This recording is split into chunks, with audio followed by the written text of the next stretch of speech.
through you. These estimates, sir, aim to do, and we believe deliver in 3 areas. Making sure that people, first and foremost, are taken care of through our social protection systems and through new social protection measures. That's the first. The second is to make sure that there is job-led economic activity through the public sector investment program. And we have, as government, to be able to drive that activity because we are in a situation where we have a private sector that over the various pauses and shutdowns have had to almost come to a complete standstill. And we as a government said, we are not at all going to separate people from their work in the public service. We are going to maintain, and in some cases increase, not through permanent employment, but where it is required, we are going to maintain public sector employment. We are going to not only that, expand the Capital Works program so that those who are not currently employed or those who have recently been unemployed in the private sector have an opportunity to earn again. And so these estimates are driven by a very ambitious, you heard it from the Honourable Member for St. Michael West Central and others, the Honourable Member for Christchurch West and others, by a very ambitious Capital Works program that is about using the time of this pause to be able to invest in the kinds of basic infrastructure needs like housing and refurbishing key government buildings and building roads. But not only are we investing in having that infrastructure established, but we're making sure that people can work on these projects because we have a private sector, not because they don't want to, but because of the economic challenges, have had to pause. So that's the second driver of these estimates. That's what these estimates are about. That's what we are aiming to deliver for the people of Barbados. And the third area that is driving this, that I hope to spend a bit of time on this morning, sir, has to do with the question of implementation and the ease of doing business. And in many ways, I feel as if we talk about ease of doing business, and it's become a bit of a slogan. It's become something that people say, and people start to roll their eyes. But I know that people weren't rolling their eyes when they were able to get their passports more quickly. I know that Barbadians weren't rolling their eyes when they were able to get their police certificate of character online. This is not rhetoric, sir. This government is not about rhetoric. It is about delivering. But I will say that it is not enough to mobilize resources for Capital Works, as the Ministry of Economic Affairs and Investment has done, so that the line ministries, the key infrastructure line ministries, can execute. It's not enough to mobilize those resources and then to identify with the ministers what works need to be done and by when. But we have to make sure that we get the implementation right. We have to make sure that we get the execution right. And so the third area that these estimates are about is making sure that we have the platform for delivery, not just in the public sector, but that we have the platform for the establishment of new business and for regular Barbadians to be hassle-free when they are doing business on their own account or with the government of Barbados. Sir, I have seen circulating in some quarters the notion that Barbados has no stimulus for individuals. And I'm sure that the Honourable Member for Christchurch East Central and the Honourable Prime Minister and other members in this chamber, having sat day after day, night after night, with other members of the economic team, to scratch our heads to figure out how do we get support to people. We have to confess that then there is a certain sense of bewilderment at the notion that there is no stimulus. And I think where people might be led to this notion is because of the use of the word stimulus. And it's not a word that we use, because the truth is that this Barbados Labour Party government has always been about providing to people. And so when the chips are down, and we know that people need help, but we don't give it any fancy names, we just help. When people are wondering how they will survive, and because we know that that is the responsibility of government, then we just get it done. But, and I always say, you know, I don't believe that standing in this honorable place is about patting ourselves in the back, but I do believe that it must be said that there have been tremendous investments in making sure that people can keep their head above the water in this difficult time. Mr. Speaker, even in a crisis, we have not allowed the things that have prevented other countries, or the things that you would expect to prevent you from carrying out the things that you need to carry out. We have not allowed things like an absence of cash flow, or an absence of cash, or an absence of capital, an absence of instruments to be able to stop us from doing what we needed to do, not in the last estimates of revenue and expenditure, or in these current estimates, sir. And I'll tell you what I mean. When we started at the beginning of the crisis of COVID-19, there was $17 million in the unemployment fund at the NIS. There was $17 million in the unemployment fund at the NIS. The government of Barbados has paid $150 million in unemployment benefits to date. What does that mean? It means that there are other jurisdictions that have had to say, well, we would like to help, but we're not able to do it. We have had to take certain decisions to make sure that we use the instruments that are available to us, that we undertake concessional borrowing, as all the world has done. We have not had the option that developed countries had to print money. You heard it from the Honorable Prime Minister yesterday. And people will say that the matter of unemployment benefits are an entitlement, and they're right. But you still have to have the wherewithal to be able to deliver. And we didn't stop and say, but hang on, we don't have it. We found it. And in a situation, sir, where the systems that exist, whether it was welfare or whether it was NIS or whatever, whether it was even the healthcare infrastructure, there is no system in any country in the world that was ready for COVID-19. No, that's true. None. And the reason that people are calling from everywhere, and there's a reason I made the point, sir, about documenting what we did for this crisis, because the reason people are asking is that they want to know how this little island, what we used to say in the Caribbean Sea, well, there are two of them, as the Minister of Maritime Affairs would tell you.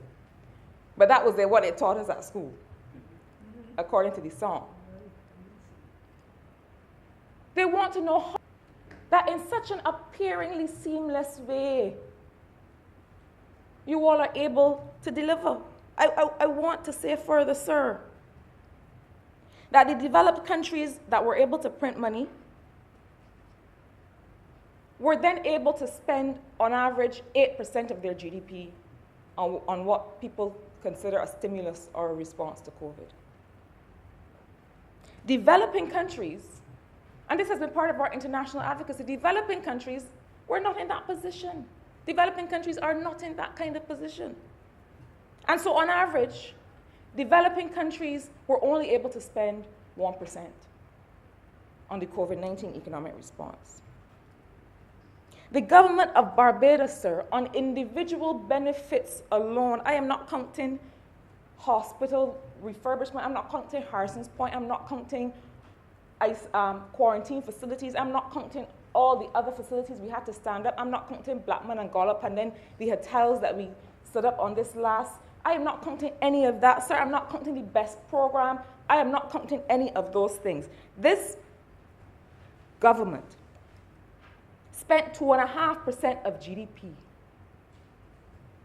Developing countries globally spent on average 1%. We spent 2.5% of today's GDP on individual benefits alone. Benefits going to people.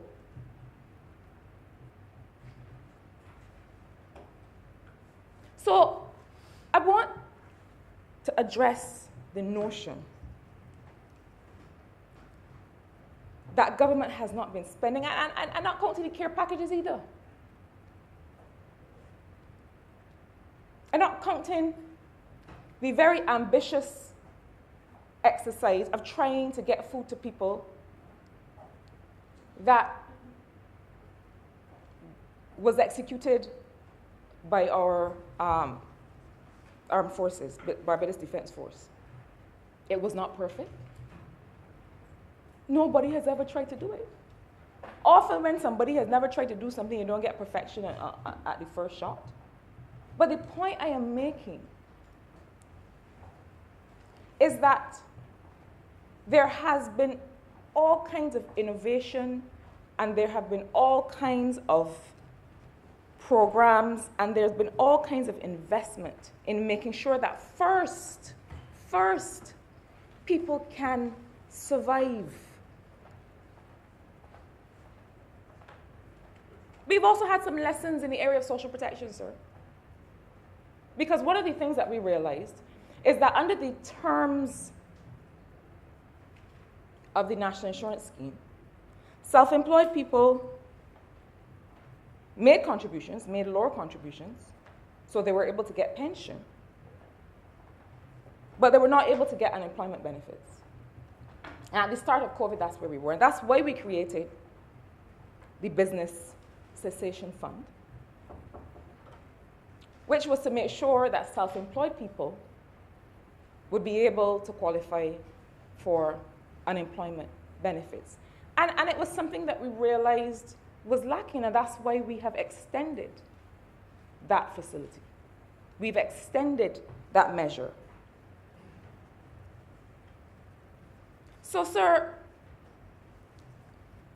I want us, and when I talk about having practical discussions, I want us to understand that COVID-19 has also had to teach us some things. And I don't ever like to believe that I for sure, but that any of us is above learning or being taught or being given the wherewithal to be able to improve what we deliver to the people of Barbados. We have to learn every day. If we don't learn how to deliver better for people, then why are we here? And so that's what we've been able to do. We've been able to realize that notwithstanding the fact that Barbados was one of the first and remains one of the only countries with the kind of social security program that we have, notwithstanding that, we still had room for improvement and had improvements to make in terms of how we were able to deliver for people. And sir, on that matter, I have to say something about this minimum wage measure that will be in place from April 1st. Because we always say that government has more powers than tax and spend. Government has more powers than tax and spend, and one of the, I don't like to use hyperbolic language, but one of the nightmares of the last administration was that we didn't see much work on regulation and legislation and the kinds of things that don't cost money, but that make people's lives easier. And so I'm seeing the discussion, sir, on the timing of the minimum wage. And whenever I read the headlines, I ask myself, when is a good time to make sure people can eat? When is the best time to make sure people can eat? When is it not a good time to make sure people can send their children to school? You know, the interesting thing is when I hear people say that the timing of the minimum wage is not good, is that the funny thing is, and a member for St. George North pointed out, is that we are not even looking at what people in other jurisdictions call a fair wage. Because a fair wage includes all other kinds of things. Making sure that people can spend, making sure that people's work in a particular sector is valued a certain way, and making sure people can afford all kinds of baskets and goods and services. If we were looking at that, which we very well could be, and which we probably would be under different economic circumstances, but if we were looking at that, we would be talking about a wage that is far, far higher than what is being proposed today. What we are actually looking at is a minimum wage, which is just that. It is the very minimum income below which people simply cannot survive. So defined in that way, sir, this is exactly the right time in the context of COVID-19, when far too many people are struggling, to look at the question of a minimum wage. It is precisely the right time. I don't know when could be a better time. Sir, the current minimum wage is $6.25 or $250 for a 40-hour week. And that was put in place in 2012. Now, that means that being still at the level of 2012, where prices were in 2012, it hasn't kept pace with the almost 45% increase in prices in the country over the last 9 years. The poverty line, as established in the last survey of living conditions in Barbados in 2016, was $636.17 per person per month. That's about $160 a week. What does that mean? That a 4-person household, and many of us know that a lot of our households having far more than 4 people. Female-headed households tend to be larger than households headed by men. A 4-person household, depending on a single income of $250 a week, receives $62.50 per person. Now, remember, the poverty line is $160 per person per week. That means that if you are earning less than that, and have to pay for food, and have to pay for other things, you are defined as poor. Which means that you can't meet your basic needs. If a 4-person household is depending on that one income of a person earning minimum wage, that person is subsisting on $62.50 a week, which is less than half the poverty line. So that even with 2 people working for minimum wage in that house, that household is still poor. So, sir, all the proposed rate is doing is saying, well, good Lord, as my mother would say, could there? We set up a minimum wage in 2012. We never adjusted it for inflation. We never adjusted it for the change in prices. All we are seeking to do is to say that to remain even, to be able to buy today what your minimum wage was able to buy you in 2012, it needs an increase. Now, sir, when we were doing this research, and I have to, I don't want to steal the thunder of the member for St. Peter in case he will want to speak on these matters, but with the leadership of his ministry, and with the strong support, I hope you will allow me, sir, to mention Ambassador Maskell, because, you know, sir, there is an economic team in this country. Not everybody has to be in the spotlight. Not everybody wants to be in the spotlight. Some of us work very easily behind the scenes. We don't need press conferences, but the work is being done. So I want to say to some of us that when we miss some of our colleagues, and I understand that the Honorable Leader of the Opposition might miss some of his former colleagues, but we're all still there. We don't all need to be up front and center.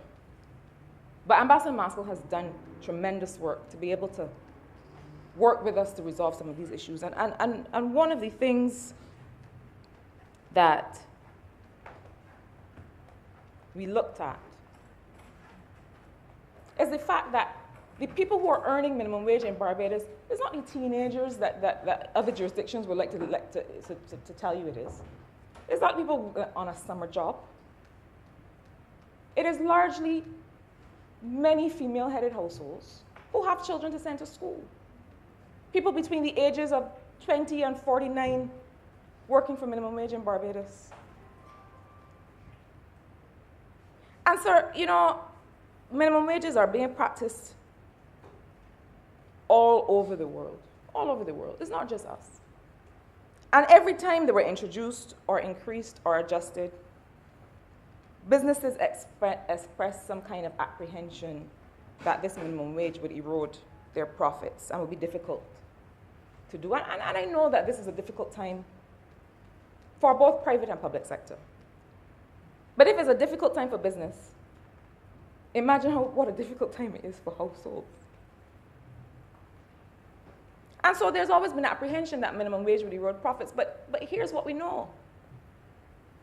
That in almost every case, the effect that the minimum wage has been shown to have, is to support the economy by getting money into people's pockets, which they then spend not just on those same businesses, but also on the education and on the health of their households.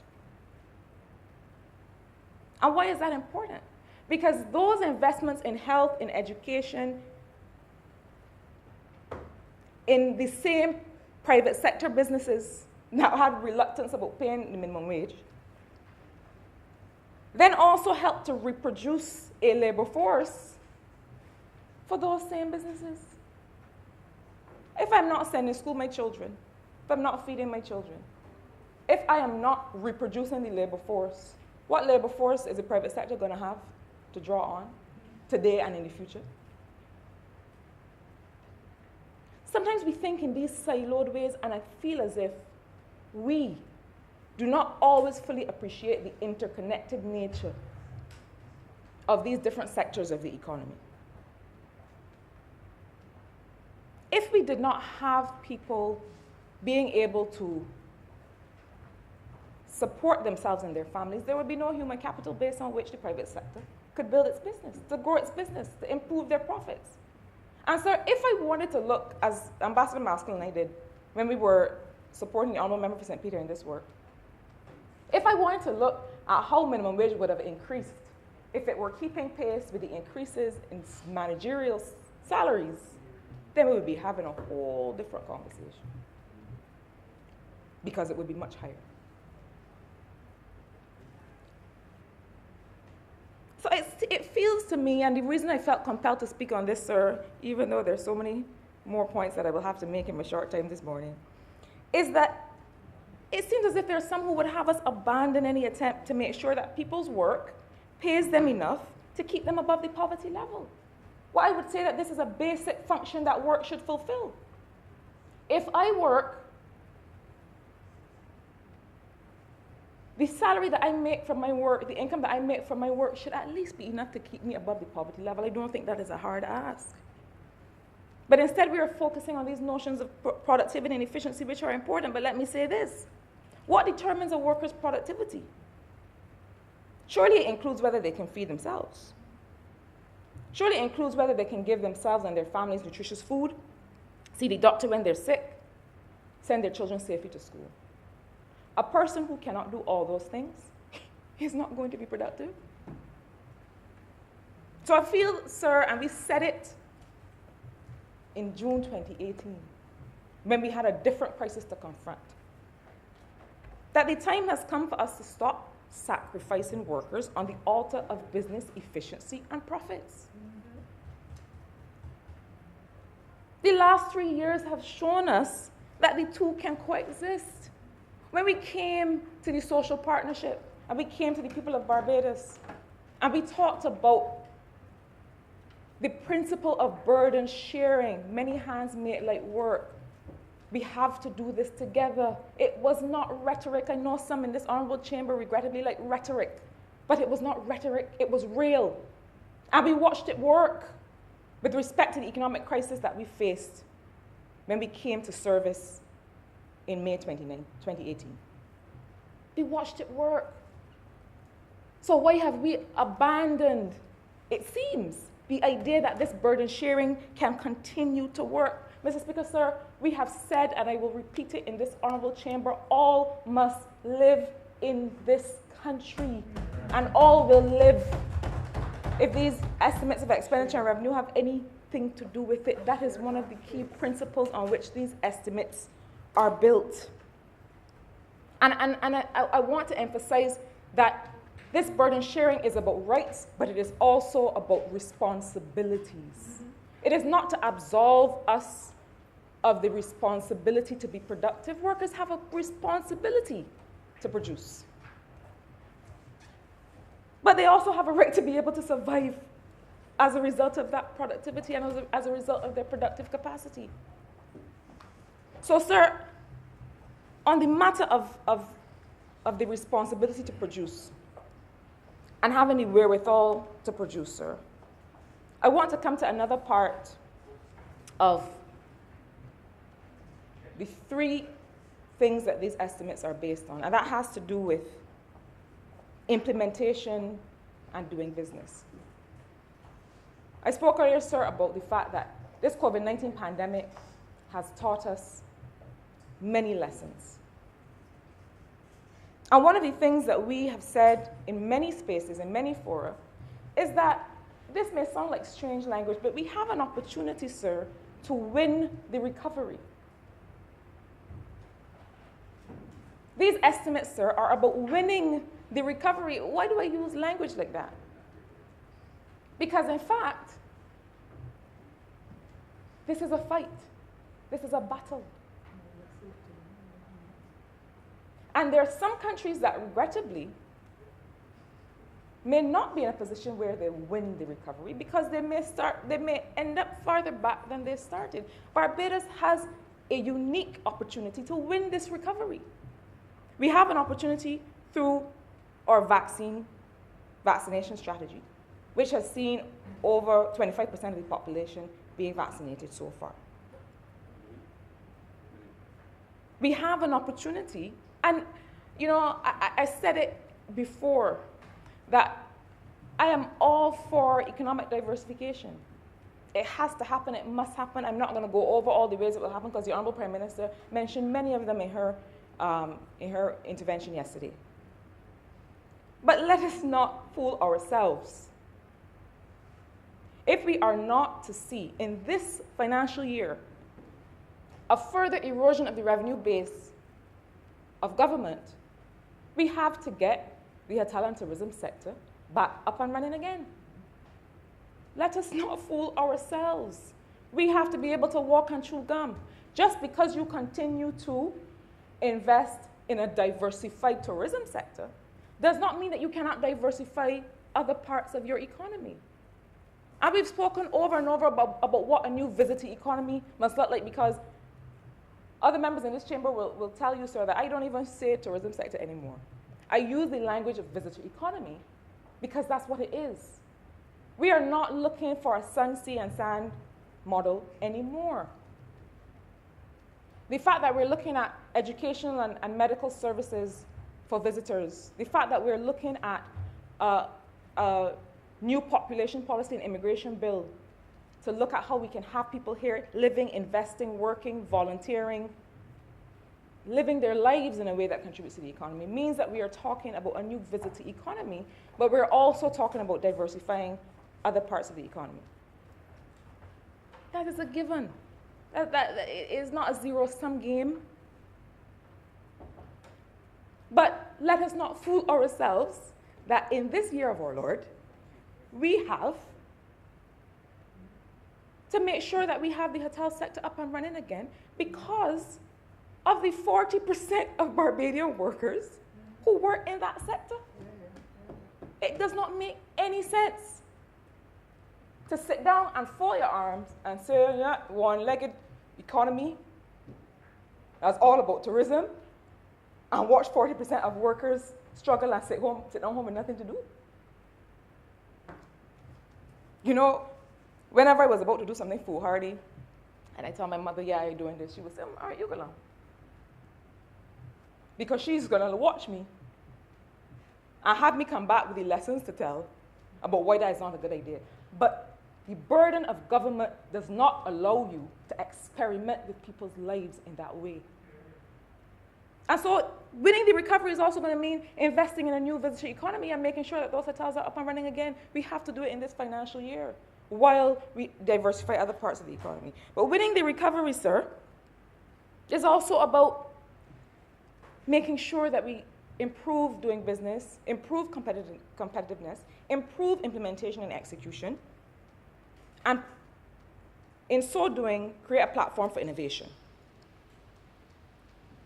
During this crisis, sir, what emerged very, very quickly was an online and a delivery economy that was able to emerge because of a lot of the work that has been done in the background by this government on doing business. And again, we couldn't do it overnight. We haven't finished it all. But we are a ways from where we started 2.5 to 3 years ago. In having a national payment system, in doing reforms to KIPO, in making sure that there's more that people can do online, in making sure that businesses started in the context of a pandemic as part of a delivery economy. There were some places where you could only go and buy and pick up food. Quick, so all of a sudden, you saw a fleet of cars on the road. You couldn't leave your house without seeing one of them delivering from a certain fast food chain. We did not buckle as an economy, as a country, sir, under COVID. We did not buckle, we invented. And we were able to do that. And we will be able to continue to do that because we are investing, and it's not a lot. We talk about not just being a tax and spend government like the last administration. It is not a lot. Sometimes it is about elbow grease. It is about consultation. It's about working with the private sector to figure out what is not working and how to get it working again. But, sir, we have to go further. We have to go further. And the Ministry of Economic Affairs and Investment is going further because, as the Honourable Member for St. Michael Northeast alluded to yesterday, we are going to have to do the work of establishing a delivery unit in the ministry that makes sure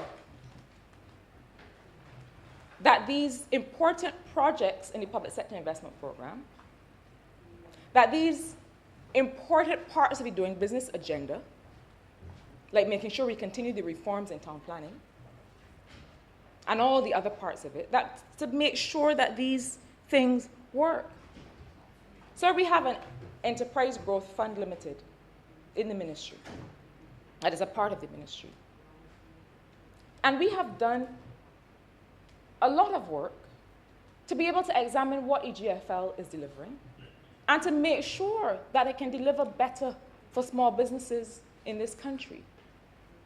We had a credit guarantee facility at the central bank that we are now doing for a second time. But what is changing about that facility? It used to be that businesses would go to banks, and banks would say, commercial banks, and banks would say, no, I don't like this. This looks a little bit risky. I want a guarantee for this. And that was what that credit guarantee fund did.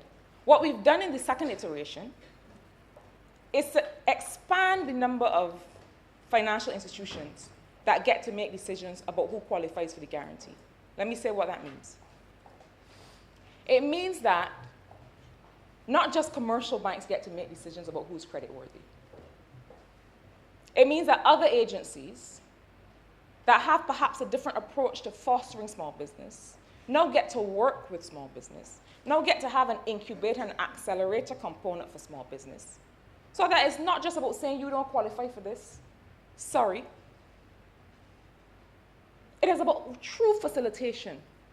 And that is what these estimates are also supporting. That we will see a restructured EGFL that is able to deliver more for people. Sir, The member has 2 more minutes. thank you, sir. In my closing, I want to say this. Much has been made about the investment portfolio, the private sector investment works.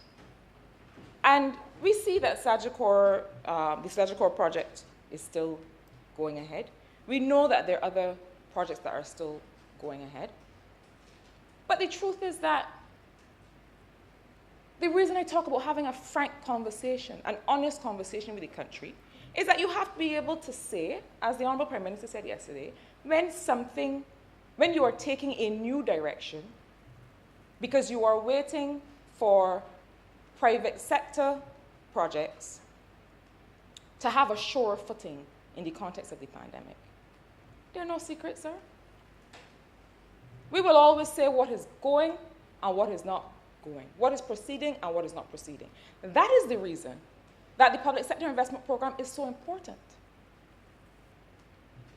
And before I hear in the future about how we shouldn't be investing more to deliver projects, let me say this, that the price that you pay for failing to get these key projects off the ground so people can work again is a much, much higher price than any investment that you can make in getting implementation done. Sir, I am never one to believe that a government should pat itself on the back. I am always one to admit where there are improvements to be made. But sir, I feel proud of what this economic team, officials in finance, officials in the Ministry of Innovation, I'm talking about all the people that are part of the Estimates Committee, officials in Economic Affairs and Investment, officials in the Ministry of Public Service, all of my colleagues, sir, in this honorable place and that other place. I feel proud of what these estimates represent philosophically and practically for the people of Barbados. And we're not finished because we come and lay a document in here. Every day we get up to be able to make sure that what is in these books is delivered so people can have a better life. And that is the commitment that we continue to make. And with these few words, sir, I commend this appropriation bill to the House. Honourable member for St. Michael South. Thank you very much, Mr. Speaker, sir. I do not intend to detain the House unnecessarily long, sir. I do wish, sir, to add my voice in support of these estimates, sir, because I believe that these are as relevant and as necessary for these times as could possibly be. I listened yesterday, sir, to the presentation made by the Honourable Prime Minister and the presentation made by my friend, the Leader of the Opposition, and of course, the one made by the member for St. James Central, and just now, sir, for the brilliant presentation made by my colleague and neighbour for St. Michael South Central. I listen when I come to this place, sir, because I never take it for granted that I'm here. And I have taken a commitment that when there are things with which I don't necessarily agree, that I should lean in more, to be curious about the positions that I probably don't necessarily agree with, to see if I could learn something and gain perhaps a perspective. And indeed, sir, it was actually the Honourable Leader of the Opposition who spoke to me one evening after Parliament and suggested that perhaps I frame my conversations in such a way as to add value to the discourse as I proceeded in this Parliament, sir. I would therefore wish to offer him the same advice that he gave me. Mr. Speaker, sir, I want to take this opportunity to say to the public of Barbados that we obviously knew when we came into Parliament that we had a very difficult and long, perhaps protracted experience in trying to deliver Barbados. We knew, sir, that we were facing a number of challenges, particularly financial challenges, but we came in with a commitment, sir, on climate change. And I heard the Honourable member for St. Michael South Central just say that perhaps people are thinking things that we're saying now have become cliche. We're talking about doing ease of doing business, sir. We talk about climate change all the time, and people perhaps think it's cliche now, but perhaps it's cliche only because its simple truth is leading to its constant repetition, and that we are saying it in the hope that Barbadians fully grasp it in relation to what it is that we are dealing with. But sir, we today, for example, in today's paper, you see the sargassum seaweed in St. Lucie. That, sir, is a consequence of climate change. We know, sir, that we are grappling with hurricanes that Caribbean people never had to grapple with every single year, sir, a consequence of climate change. And some of the hard conversations that we are now having with our own people in relation to how you should fish and why you shouldn't fish there and so on, sir, things that we never had to deal with, sir, we're now dealing with as a government, sir. We do that in an overall macro context, sir, that is difficult at best. No fiscal space. I mean, high burdensome debt, declining population. Sir, these are difficult times. And I don't feel, sir, that any of us have to try to go and convince any Barbadian that these are difficult times. I mean, it is clear for all to see. But sometimes even in the clearest of information, you still have to raise your hand, sir, and show people the holes so that they too, like Thomas, would believe. But these, sir, are very, very difficult times for all of us, and I know that all of my colleagues, like myself, have been out to the baller. Everybody out to the baller. Working. We meet, sir, morning to night, Sundays, Saturdays, weekends, you know, sir. Weekends make no difference. All of us, sir, giving 150% as we attempt to move forward, sir, and to move this country forward. We bit the bullet. And the Prime Minister said it yesterday. We suspended that. We tried to restructure our commitments. We entered into an agreement with the IMF, an agreement that was criticized, sir. But it's because of that simple practice, sir, that most of us now find ourselves in a position where we are able now to be able to deliver to the poorest poor in this country, sir. And that, sir, sometimes people can not necessarily be accused of being malicious, but they can legitimately be accused of being short-sighted. And perhaps, sir, that is the burden, sir, that we have now to help some of our people now be eased of. Because we have to explain to Barbadians the reality of the circumstances that we came in and we found, and the measures that we are taking to relieve the pressures on Barbadians, sir. But as all of us, sir, I felt that Barbados was doing well. As I was thinking, yes, I was saying Barbados was doing it well. And unfortunately, sir, things happen. Shift happens, We had to shift things, shift happens. And the reality is it's not the fittest that survive, sir, but it's those who adapt that survive. And Barbados had to make some adaptations, sir. I believe that we did so, and that we did so well. And as I listened yesterday, sir, I realized Barbados went on a series of journeys, and I really intend to be brief. The first journey, sir, was as we came in 2018, what I call the journey into the wild, when we came in and it was like, this crazy last 10 years of trying to clear a mess. And I remember even then, sir, a principled government took a principled position that Barbadians had to have breakfast before they went on a long journey. So that even in the face of a difficult conversation with an IMF institution, sir, that sometimes is rooted in its own values, thankfully over the last few years it is evolving, but even in the face of a difficult conversation led by our principles, we determined that Barbadians had to eat first. And a series of benefits for Barbadians came thereafter, including a pay increase, sir. The second journey, sir, was what in 2019 when all of us started planning for the gathering, sir, what I call the journey home. And I remember, sir, I traveled then with the Prime Minister across. We went to Canada, we were in the US, sir, talking to Barbadians about coming home and just the excitement of people coming home.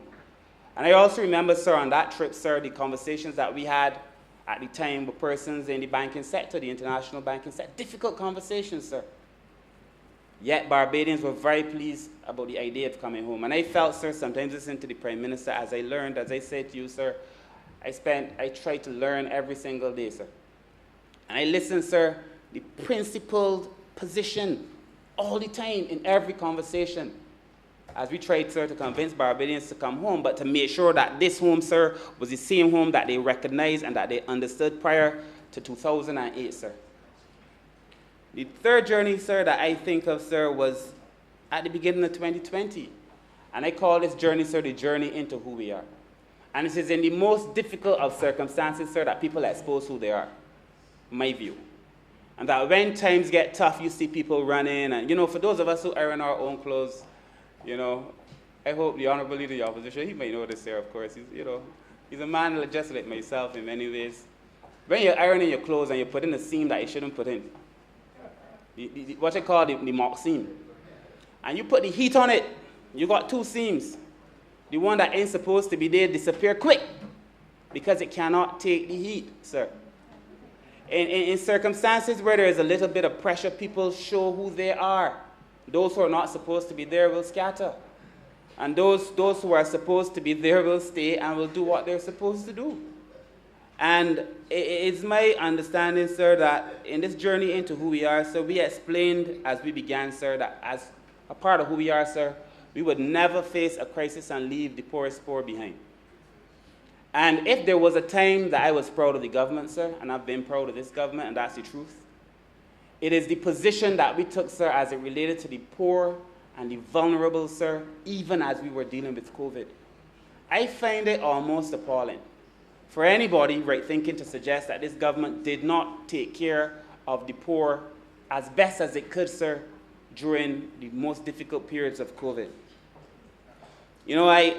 I remember, sir, that even before people were dealing with COVID, people can get back the income tax. There was no reverse tax credit. But we did that. And, sir, we came in, sir, and, if you want to, because things are good for you and people forget, but the idea of getting food, sir, is a big deal. If you are a business person, sir, and your business has been closed and you are being given money to help you get through, much people ain't doing it. I have friends, sir, who live in New Zealand, and New Zealand is handling COVID better than most. But they're complaining, sir, because of being closed down so long and not having access to any financial support. Sir, it is difficult business. And the approach that we took, sir, I am very, very proud of, sir. The last and final journey is what I now call the journey into the future. Because we have, sir, to recognize that even as we deal with all these things, we still have to go somewhere. And Barbados, believe it or not, or for those who would try to stay where we're not, or those who would try to stifle where we're going, sir, we are going somewhere, sir. As is the tone that Barbados has always found for itself, sir. And yesterday, the Honorable Prime Minister said that Barbados has to be world-class by 2027. And that is not a new thing. She said so when we were in opposition. She said so when we came into office, sir. And despite all of the difficult circumstances that we've now found, and I like the term used by the Honorable Member for St. Michael's South Central, that we're going to win this. Despite all these difficult circumstances that we found, sir, we are bent, our minds set to task and to purpose, sir, that we are going to win this. And sir, what does that mean for a country like Barbados? And all of us, every single member with a ministry, sir, will tell you of the things that they are doing, sir, to make sure that we win this, to make sure that Barbados becomes first class. I look forward to hearing the honorable member for St. Philip South when he speaks, because I know he's doing transformative things in agriculture. And therefore, I look forward to the presentation that he makes, even as we work together to prepare to be able to export to the European Union. But that there are some things, sir, that this country is doing, sir, that I believe that I'm very proud of. And I will speak only very briefly, sir, about maritime. Because every minister in here can speak very clearly and at length, if they chose to, about the things they're doing. We choose, sir, to be a little more succinct than others who went before me. But, Mr. Speaker, sir, in maritime, what are we doing, sir? And for consistency, I want to keep the terms that the Honorable Prime Minister used yesterday, sir. Prime Minister said, sir, there were three areas that we had to focus on. One, she said, protect those who were struggling, and that the government had a responsibility so to do. And in the space that I have responsibility for, sir, the persons who are fishing and vending in the market, sir, you would appreciate that this obviously has not been an easy task. And we, at the announcement of the second close down, sir, the second pause, we asked persons to come home. We said, is there your added interest to come? We never said you had to come home. But those who came home, sir, we gave them back what they spent. We said, okay, you put up money for ice, we can give you back the ice. Vendors, sir, as you know, are benefiting from the 250 that everybody else is benefiting from. We were having conversations prior to COVID about raising the fees in the market because right now it is only 75 cents, and we were having 75 cents a day. Where else was getting that kind of rate, sir? So we were having a conversation about raising the rates, but of course, because of COVID, we said, no, we're not going to raise any rates on anybody at this moment, sir. Mind you, the raise and the increase came from the vendors themselves, so they understand, sir, that they too want to make a contribution to this country. And I commend the vendors, sir, because people are always criticizing and saying they can't and they can't, and it was the vendors who said we need to pay more per day for use of the market, sir. But, sir, we continue to protect the vendors, and then, sir, unlike any other country that I know of, we prioritize for vaccines fisher folk, so that our fisher folk were deemed as an essential part of the Barbadian landscape, sir, and were given priority for vaccinations. Now, where else has that happened, sir? And people normally look down on this class, sir.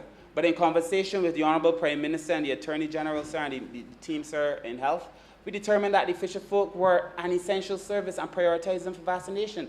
So that when the country opened back, sir, because they go out for 2 weeks, sometimes 3 weeks, sir, they then would find themselves in a position where they can continue to be part of the productive sector, sir, in this country.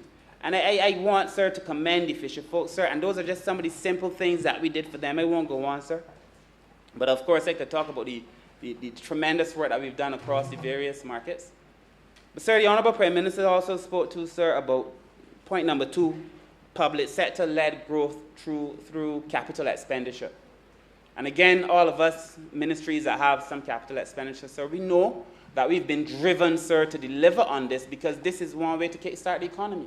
And in a real way, sir, it puts money into the pockets of people. And so we've been focusing very hard, sir, on delivering for those public sector capital projects, sir, because they're important.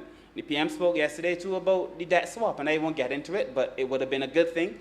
But the reality is that Barbados performs so well. Let me tell you how this works in general terms. In general terms, a country that is issuing bonds or whatever, sir, finds itself, sir, normally under stress. So people would say to themselves, oh, that's $100 that he got for me, but I don't feel he can get my $100, so I'm going to take $85 from a man and let that man deal with he and get back his $100. But I can be good with $85. That's how it works. And then the $15, sir, in the debt swap, sir, the person take out a little something, and then the rest of that money, sir, is made available back to us. So that we would have had a lot of extra money, sir, back into Barbados to do a lot of things in the marine space. But the trouble came, thankfully, is that the country performs so well, sir. When people expected our debt to trade at 85 cents and 75 cents to the dollar, yesterday when I checked, I was about to check this morning, but yesterday when I checked, we were trading at above par.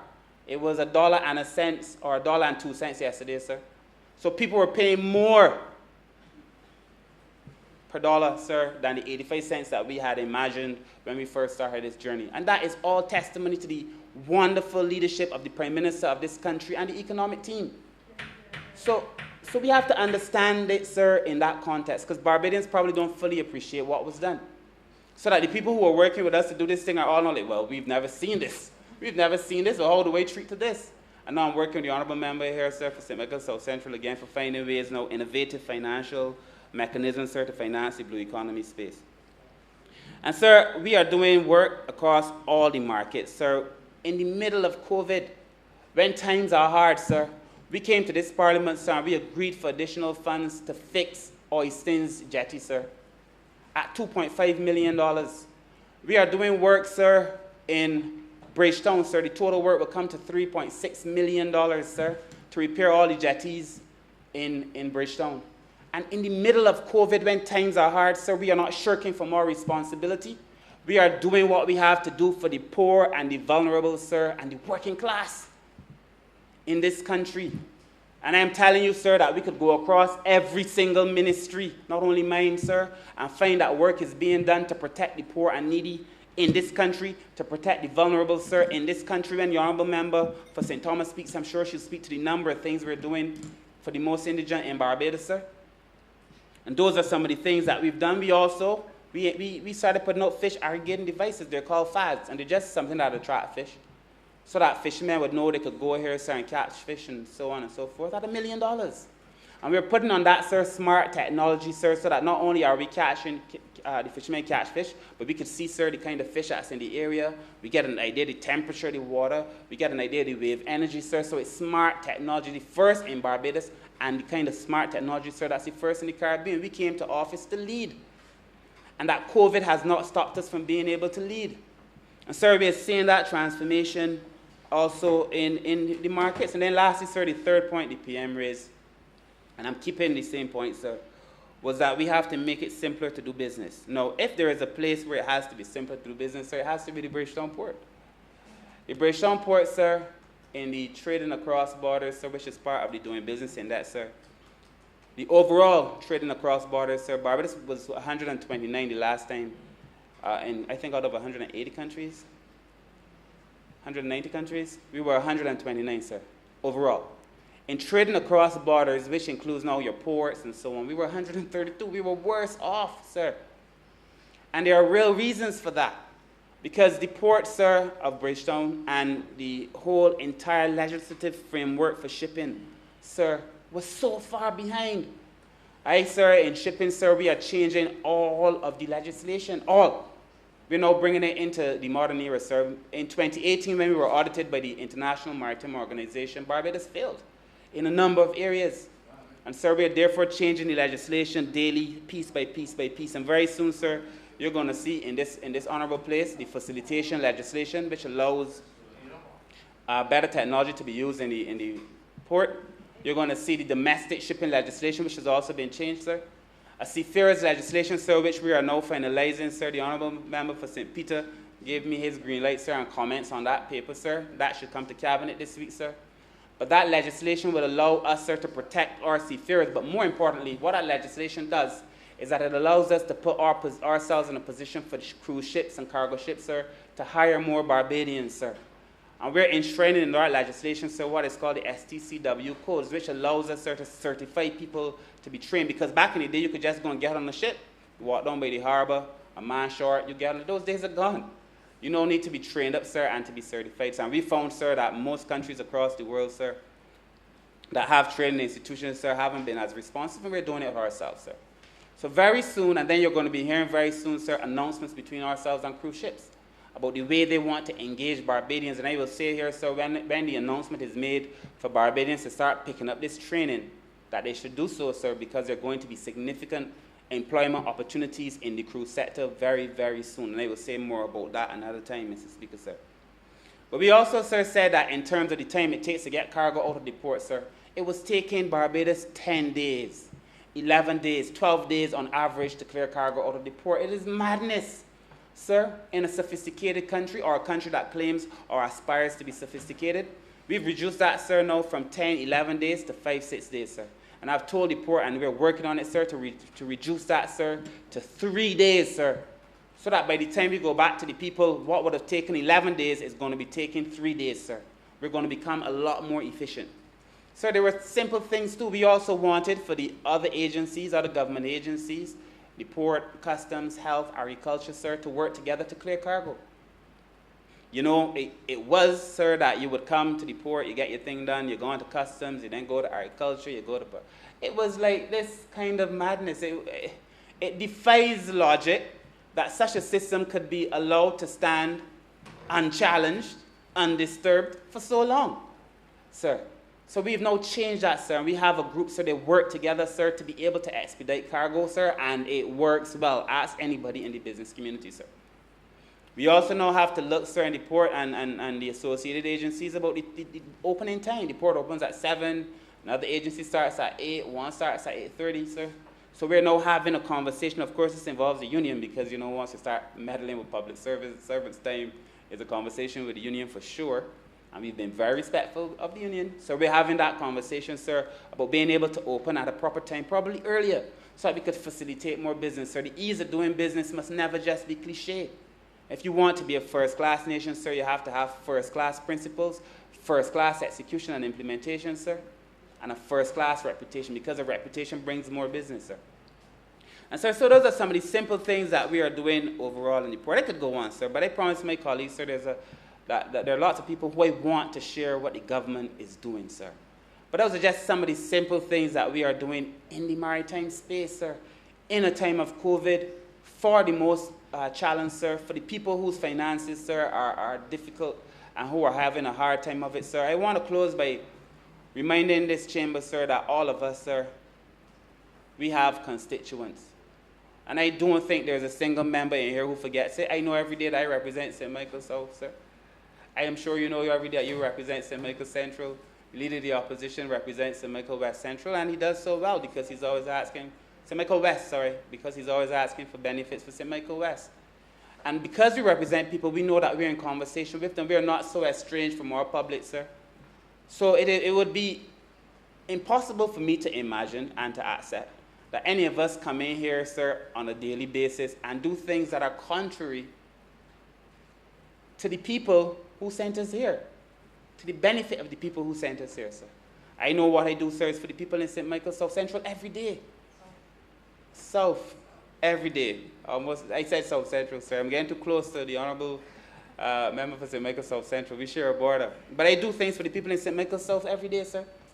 And my people, sir, are the same people, sir. The carpenters, the hairdressers, sir. I have, because of where I'm located, a number of people who work in the hotel industry, sir.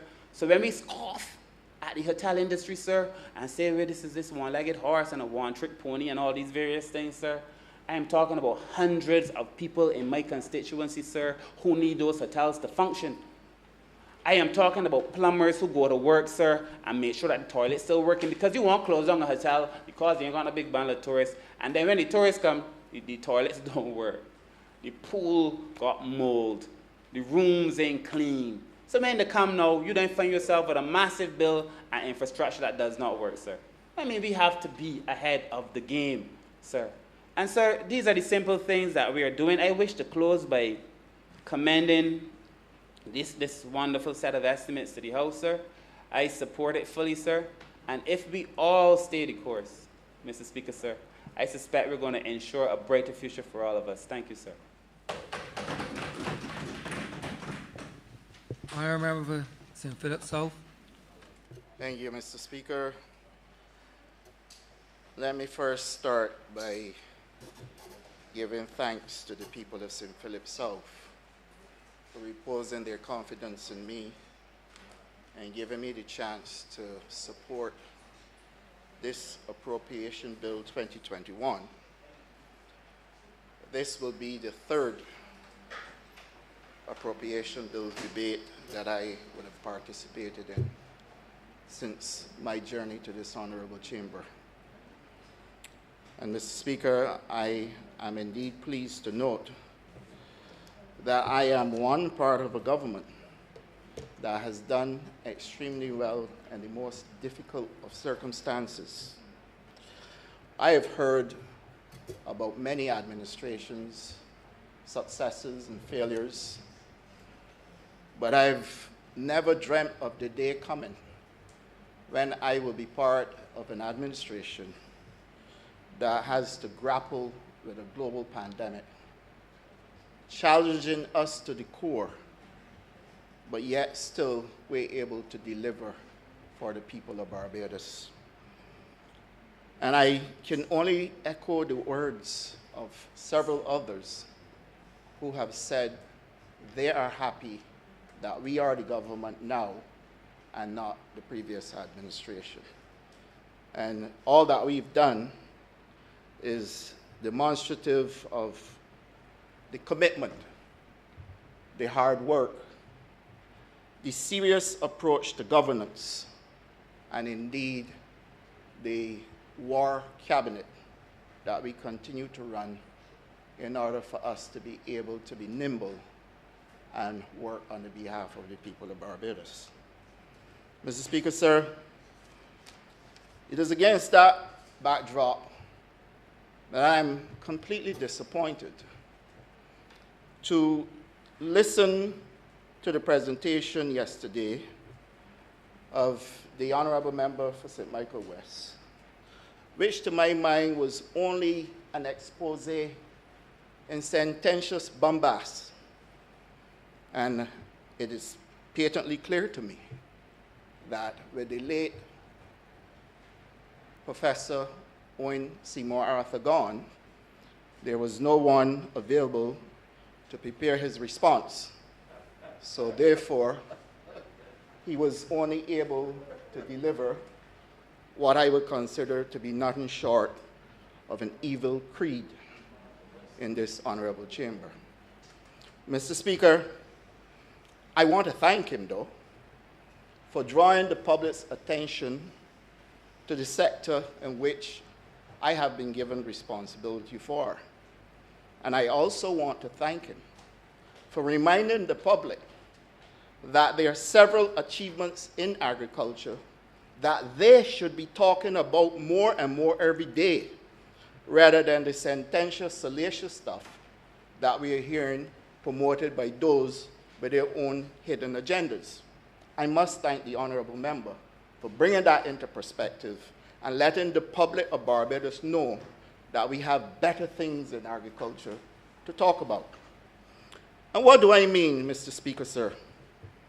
I mean that we've constantly been focusing on a conversation about food import bill, and I've said this in this honorable chamber before. But whilst we are doing so, we are failing to accept the fact that there are several things that come in on that bill that we deliberately ignore and behave as though Barbados produced those things. And in time coming, like Crazy said, in time to come, they may happen, but we got things on our food import bill like wines and all kinds of liquors and spirits. We have all kinds of teas and coffee, and I can go on and on and on with condiments, etc. Things that we are currently not producing in Barbados that make up the majority of the food import bill. But yet responsible people who want to address this issue will seek to mislead the public and make it seem as though that is only primary agriculture. And I forgive those who don't understand. But I do not forgive anyone who comes to this honorable chamber without proper research, because we are here to work on the behalf of the people of Barbados, and the one thing we must do is proper research. So that if that was done, we would have known that the food import bill is probably just over 300 million and not 700 million. That food import bill represents fruits and vegetables in primary agriculture. That is food import bill for me. All the others, we will get there. But you know that we have been talking about agriculture and talking the talk but not walking the walk. I have come to this ministry and I've recognized that for decades, many things that could have been achieved are only being flagged now. And Mr. Speaker, sir, I speak to drought conditions and climate change, where we knew long ago that we were going to get prolonged drought conditions. And when we don't get prolonged drought conditions, we're going to get floods. But did we take measures to protect the farmers back then? What I am doing now in preparing a water augmentation program at River in St. Philip and repealing the Three Houses Spring Act, which is approximately 300 years old, and making sure that the farmers at St. Philip, at River in St. Philip, will get a continuous supply of water rather than floods, because by dint of the name, you should start to understand what it means. This was never even flagged, Mr. Speaker, sir. Spring Hall in St. Lucie, where my ministerial colleague, the honorable member for St. Lucie, lives, they are also getting water support in Spring Hall in St. Lucie, where the farmers on the Spring Hall land lease project have been complaining. As a matter of fact, I am happy to report to you that we are going to simultaneously start the clearing of wells at Spring Hall so that they can get water in St. Lucie whilst we're working on the project at River and St. Philip. Now, I am cognizant of the fact that I don't have all day, but I have said before in this honorable chamber, and I will repeat, that I look forward to the day when I can stand here and give a full and wholesome presentation on agriculture, and that day is coming, sir. Mr. Speaker, this ministry, in honoring our commitment to the people of Barbados, started a medicinal cannabis industry, a new sector, an industry that is going to stand head and shoulders with our tourism sector. Mr. Speaker, this industry is $1 billion industry. Last year's projections were somewhere around 79 billion US dollars. This is nothing to scoff at. But we, in this government, gave Barbados a medicinal cannabis industry in less than 3 years. Now, I want to thank the Honorable Leader of Her Majesty Opposition for recognizing that this is something that we need to talk about, and for recognizing that we need to continue to let the people of Barbados know what a great job we are doing in agriculture on their behalf. Mr. Speaker, at the medicinal cannabis industry, and I want to compliment the team there, and I should really pause and thank the CEO and her board, but the CEO took up office for this industry and sat with me and sat with her colleagues and worked assiduously to make sure we get our regulations sorted and to make sure, Mr. Speaker, sir, that we bring along people with us. To the point that when we launched on January 18th, we were starting to receive applications at pace. To date, and I hope the honorable member for St. Michael West is listening, we have 45 draft applications. What is a draft application? It means you've expressed an interest. You want to know more, so you're talking to the Cannabis Licensing Authority with a view to applying for a license, 45.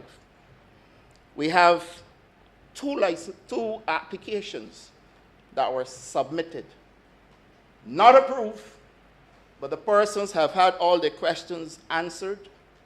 They're comfortable that this is what they want to do, and they want to go to the due diligence process. And we've allocated 4 months for the due diligence process. So if we started in January, February we were in a national pause, so we could not have dealt with applications because the Cannabis Authority was closed. People were working from home. And this is March, where we've just started to come out. So we don't have a 4 months period yet where we can say the due diligence was done and so a license was issued. But, Mr. Speaker, sir, you know what Lion is? Lion is giving some information while believing it not to be true, but introducing it to deceive by so doing.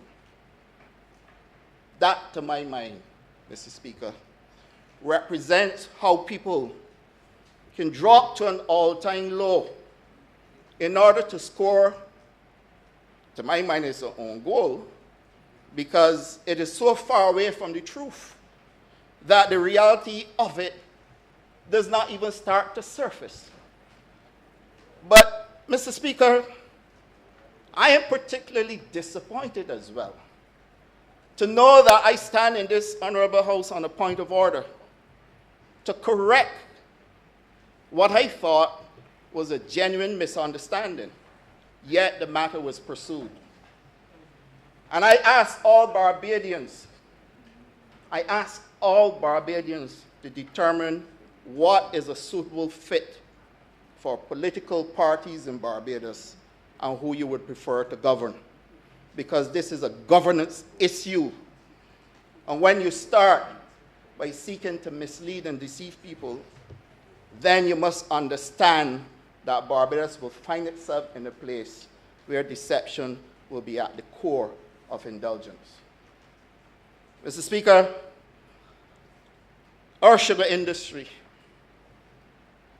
an industry that needed a transitioning process where Barbadians, ordinary Barbadians, would get a chance to participate, not just as laborers, not just being in the sun, having to resort to the bush when nature calls, but that they would participate in ownership and have the convenience of going to a bathroom and a lunchroom to sit down at lunch break, Mr. Speaker, sir. And that this ministry has now placed on order 10 state-of-the-art units.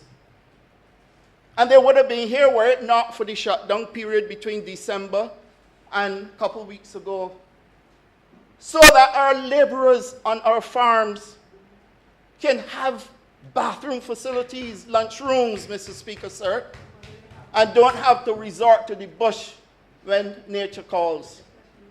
And what we have determined with the Barbados Workers Union and the union with the interests of the sugar workers as well, CISA, that until those bathrooms are delivered, chemical toilets must be across all of the farms where they're working. Drive around Barbados now and see. This is what we do, Mr. Speaker, sir. And we have given Barbadians a commitment, and we are standing by it. Mr. Speaker, the sugar harvest. I admit we have an old factory at Portville, and that's being addressed. We projected by paying the farmers on time. When I took up office as minister, we had payments outstanding for farmers over a year, some over 2 years. And I determined that this could not be the way to work with people. And the cabinet of which I am a part, and a prime minister that has determined that we would do right by the people of Barbados, said this can't happen anymore. And we have paid up all of the arrears to the farmers, and their current payments are on track. $7 million in supplementary was allocated for the start of this sugar harvest, so that the farmers can start, and we won't have downtime with people complaining, possible strikes too. And we were able to get $7 million to start the crop, because you can't start receiving the people canes and at the end of a week or 2 weeks you haven't got no money to pay them, but you expect them to continue to pay staff and supply. And we've determined that we wouldn't do this to Barbadians. And we've kept our word, Mr. Speaker, sir. We are now changing the sugar industry to one of Barbadian ownership. And when I say Barbadian ownership, I don't mean a government burden and using taxpayers' money to prop up an industry. I'm talking about an integrated process where the laborers will have an opportunity to purchase shares in a new company that is being created, and where the farmers themselves will have to take ownership in it as well, and then the government would take a small ownership in it. And up to yesterday, I met with the BAMC and the private farmers, BSIL, and those who are not members of BSIL.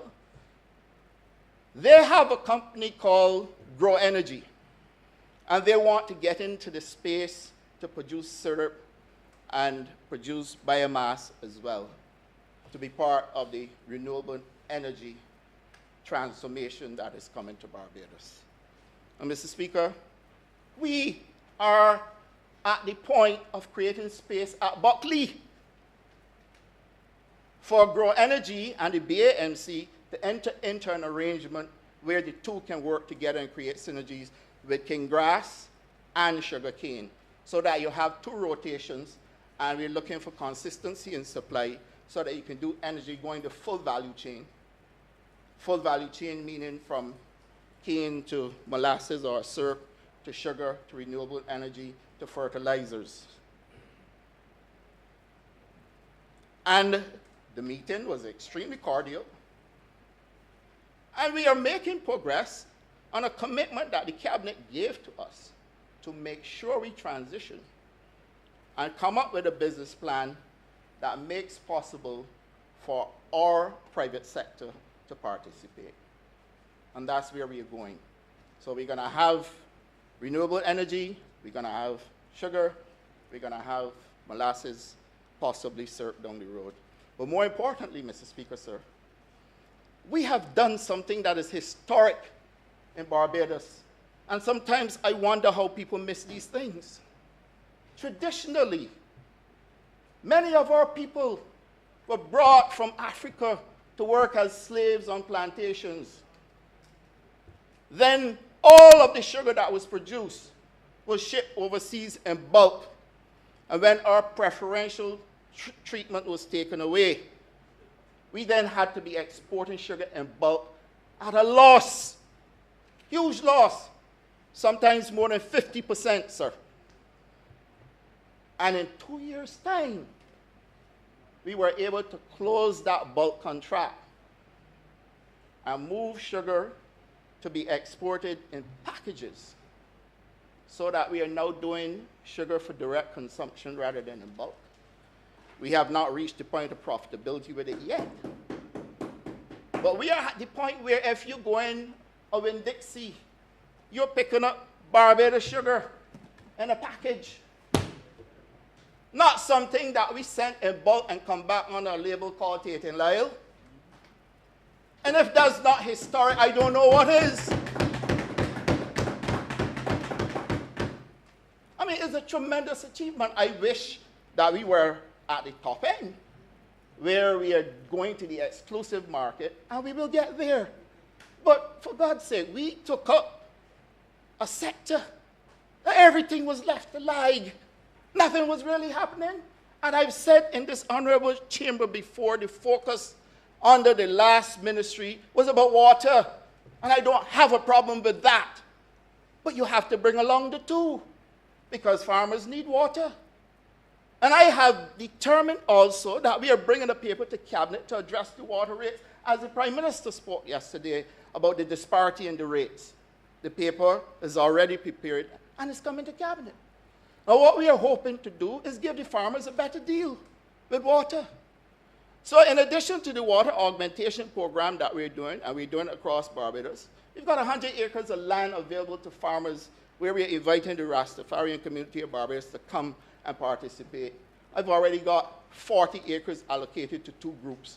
We are working with them to give them all of the inputs that they need, including water. And that, Mr. Speaker, sir, when you speak to how we empower and enfranchise Barbadians across every demographic, you know, we are speaking to a historic movement towards making people a part of what we do whilst we build this economy and give people a piece of the pie, creating the structures in Barbados that we've long been asking for but we're not seeing. And for me to have to come and lay the platform to build those pillars upon which we can deliver the consistency so that we can empower and enfranchise people, sir, I say to you that agriculture is on a different path.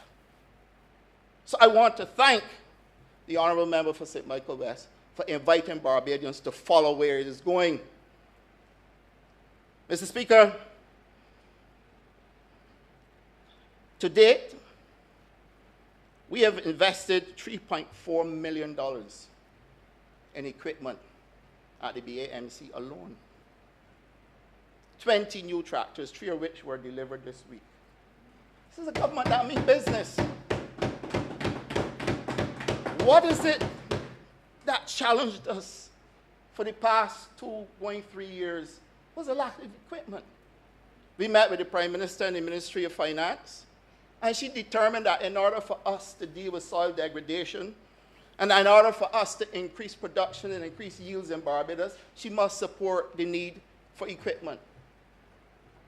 The BAMC just spent $3.4 million in 20 new tractors and implements, sir, to make sure that we can carry out the work in breaking the hard pan in soils. And this was announced in the throne speech, sir, and it's being done.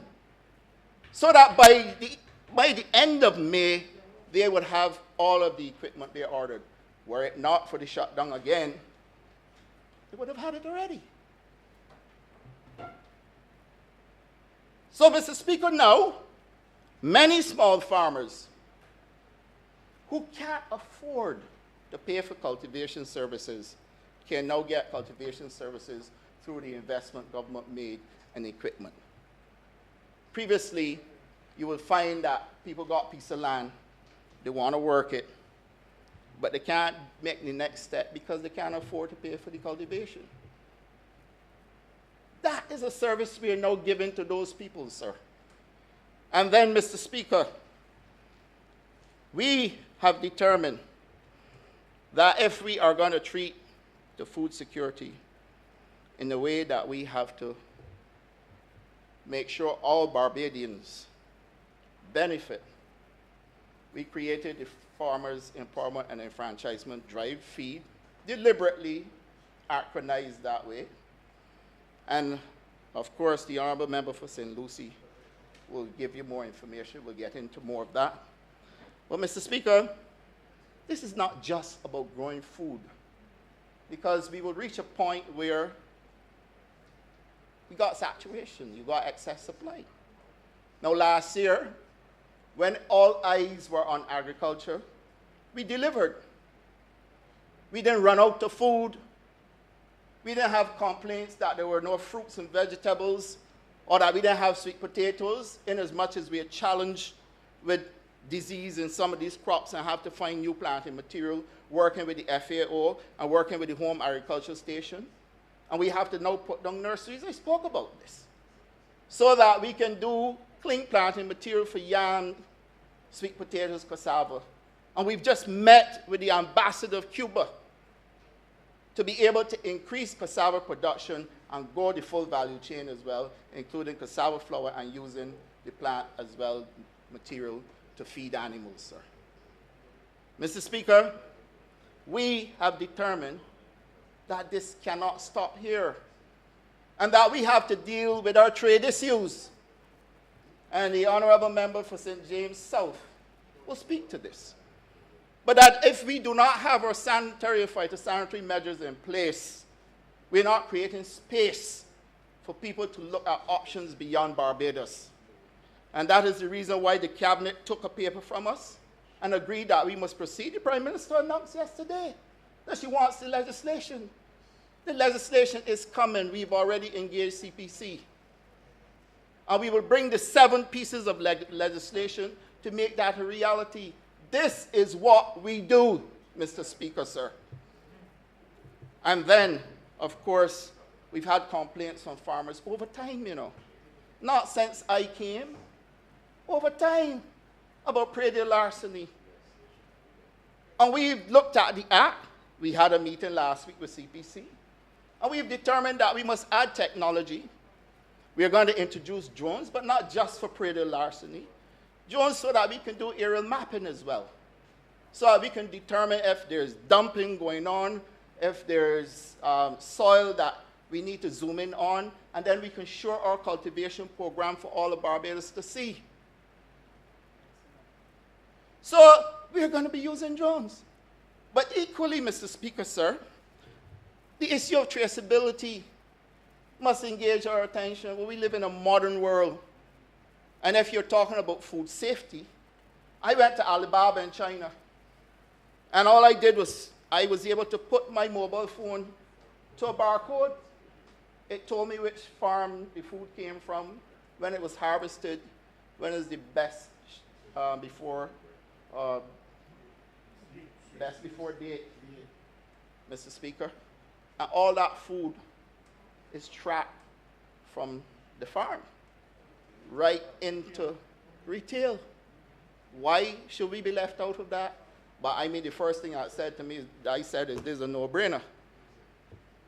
And therefore, this is what we're going to do. But if we're doing this, sir, and a person has a certificate or a barcode or whatever you want to call it, for either the purchase at farm gate, or if the farmer is the one that is doing the retail, that we must be able to track this. And that through the Royal Barbados Police Force, where the Prime Minister has already announced that we must have a unit, Mr. Speaker, sir, we are moving ahead now to bring legislation to this Parliament to deal with predial larceny, where people will have to actually provide proof of purchase or proof of planting and harvesting. And then, Mr. Speaker, we have also determined that no Barbadian who wants to participate should be left behind. And therefore, we have determined that there are several communities across Barbados. Some of us may find from time to time that they may get what we call hot. And this is happening because people feel as though they're not under the tent. They're being left out, and for many years have been left out, marginalized, and feel that there's a level of deception in the political class where only their vote counts. At our ministry, and I wish to thank my team, Mr. Speaker, for the excellent work they're doing at the Ministry of Agriculture and Food Security, because I have a team of people who commit to working. I don't have the full resources that I would love to have, but none of us do. And we have to make the most of what we have. Sometimes they're under pressure, I understand. But the yeoman service that they have given for the 3 years that I am at the ministry, I really need to thank them. But we've determined that we need a project that would bring along these people and communities. And we sat down, discussed it, and came up with a project called Project Care. Now, we've just had care packages all over Barbados, and what were we doing? We were giving out primary agriculture produce. But you always reach a point in time where the government won't be able to continue to pay for that. But under Project Care, we are helping you now to grow that food in your backyard or in your community.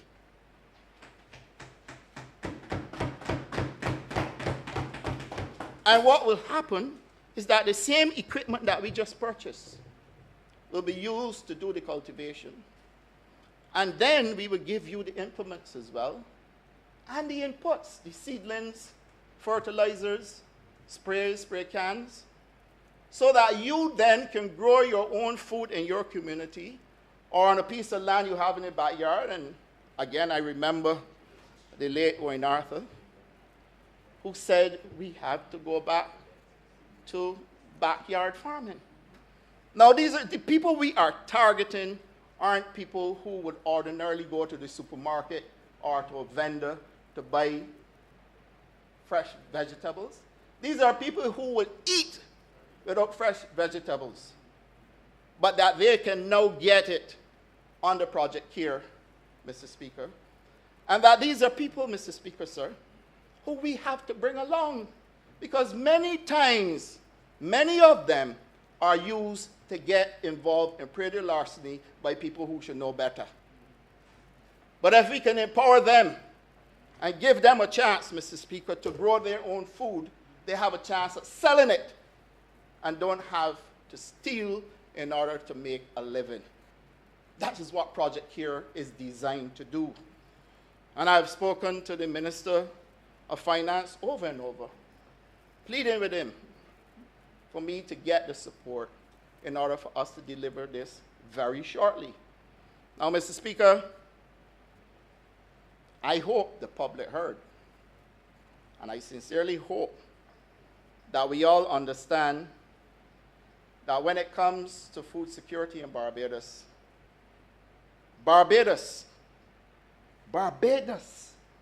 listen to me carefully, has been selected as the only place in the region to participate in a food security presentation that has been arranged by the OAS. They contacted me yesterday. Their reason? The Zero Hunger Objective 2030 is likely not to be reached. That is the UN SDG 2, I believe it is. But they have recognized that there are certain jurisdictions that have done well in their approach to food security, and they want them to come to a seminar to present, to show what we are doing in order to reach food security. The last stats I had within the Western Hemisphere, you had just over 800 million persons who either suffer with malnutrition or food insecurity. Malnutrition is not when you don't get food only, but it's also when you're forced to eat the wrong type of food and become obese and suffer with NCDs. And Mr. Speaker, we must salute the work in the Ministry of Agriculture when we could be selected to participate at this session to show the rest what we are doing to achieve food security. Mr. Speaker, I noticed that others have to present, but I want to say that the same way we achieved our objectives last year, I'm proud to announce that this year we are on target with our objectives, certainly as it relates to food security, as it relates to engaging the farmers. We've met with all of them. We continue to meet with them. Poultry farmers, pork farmers, dairy farmers, sheep farmers, crop farms, all. We don't leave out any. And I don't expect us to have a perfect score because there are people who are doing great things in a very quiet way and moving along. I want to meet those. I've already made arrangements to meet a 7-year-old whose work came up on Loop News. Now, I can't ignore the fact that you have a 7-year-old that is committed and so committed to agriculture and love it so much. So I'm urging the honorable member for St. John to be ready because this weekend ain't going by without me going to see him and his family. This is what we do, Mr. Speaker, sir. So that if I were to look at our projections for the year 2021 in terms of food production, we have targeted 17 million kilos of food in primary agriculture across majority of crops that we come to know in Barbados. I'm talking about sweet potatoes, bananas, yams, cassava, cucumber, Member has 2 watermelon, more minutes. okras. Thank you, Mr. Speaker. Squash, spinach. We are creating a new deal in agriculture, Mr. Speaker, for the people of Barbados to not only be food secure, but to have food sovereignty and to have safe food. This is important. We are creating a situation in Barbados where our tracking and tracing system will protect livestock farmers. And we have work to do because we've been impacted by climate change. Well, Mr. Speaker, I would like to urge all Barbadians to let us keep the conversation on track. And why I'm saying so is because I have to literally control myself so that I do not respond to the salaciousness that is out there in the press. But suffice it to say, no board comprising people of the caliber of the people we have at the BADMC, people like Professor Dr. Troy Lauren, please bear with me, Mr. Speaker, Dr. Janine Comer, okay, academics, would seek to victimize or seek to do unjust to anyone unless there's cause. An injustice to anyone unless there's cause, Mr. Speaker, is not something we would entertain. And I want to place before this honorable chamber that a decision taken to terminate a contract was a hard one. But you do not keep a contract in place when, against all other anomalies, a person is writing loans to themselves to the tune of $39,000. Honorable member, one has to be very, very careful using this forum where matters are sub judice. It is not procedure to engage in conversation like that where it is pending before a court of justice, Honourable Member. And I'm cognizant that I agree, Mr. Speaker, I do agree, but I'm cognizant that it's not there yet. All right, but I do agree. And so therefore, Mr. Speaker, I just want to set the records clear. We do not go around victimizing people. And the reason why I have not responded to this in public is for the exact thing you just mentioned, because there's another matter that is sub judice. All right? But we have to let these things be what they are and understand that we are reasonable and responsible people, and that we don't take decisions to hurt people after all I've explained about what we are doing to bring along people. And so, Mr. Speaker, with those few words, I'm obliged to you.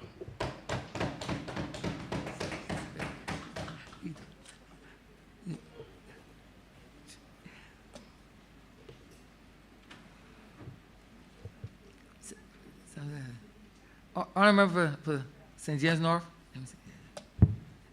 Thank you, Mr. Speaker. I rise to give support to this appropriation bill within the context of a $2 billion reduction in our economic activity over the last year, due almost totally to the advent globally of the COVID-19 pandemic. Those circumstances, Mr. Speaker, of which we had nothing to do with and no control over, has resulted in this government having to borrow $1 billion to keep our people simply alive and safe and physically good in terms of their health and still economically sound. We have unfortunately lost, now 40 of our people to this pandemic. Hundreds more, sir, have caught it, and the vast majority, of course, thankfully have recovered. Sir, the latest person, in fact, is to succumb is a constituent of mine, and I give her family deep sympathy, sir, on it. But this has been a Herculean task by the government of Barbados, and I think that we have done tremendously well in keeping the ship afloat over the last year, and indeed since coming to office almost 3 years ago. These estimates speak towards a determination by the government to socially protect the most vulnerable in our society, in our country. And that is the duty of any government, of any policy makers, of any legislative decision makers in any part of the world. In addition, sir, we have had to safeguard the economy after coming in to office with the economy in the gutter, sir. We've had to facilitate, these estimates also speak towards an bold attempt to facilitate employment in this country, which has taken a tremendous beating as a result of the pandemic, which we've had to face. Trying to facilitate employment by getting capital works going again, sir, construction, roads, houses, and other aspects of the economy which drive the economy and create employment, sir. And I believe that I, more so than most, if not all, members of Parliament appreciate this aspect of the appropriation bill, sir, because, as I've said before, at least 85% of the households in my constituency, St. James North, have been adversely affected through loss of jobs among at least one member of the household as a result of what has taken place over the last year. because my constituency, sir, sits plumb in a tourist belt. Plumb, plumb, plumb. The vast majority of people either directly or indirectly employed through tourism, and it has been almost devastation, sir. But the resilience of our people, the resilience of my constituents will hold, sir, and we keep hope alive, and we have to come out of this better than how we were when we went in.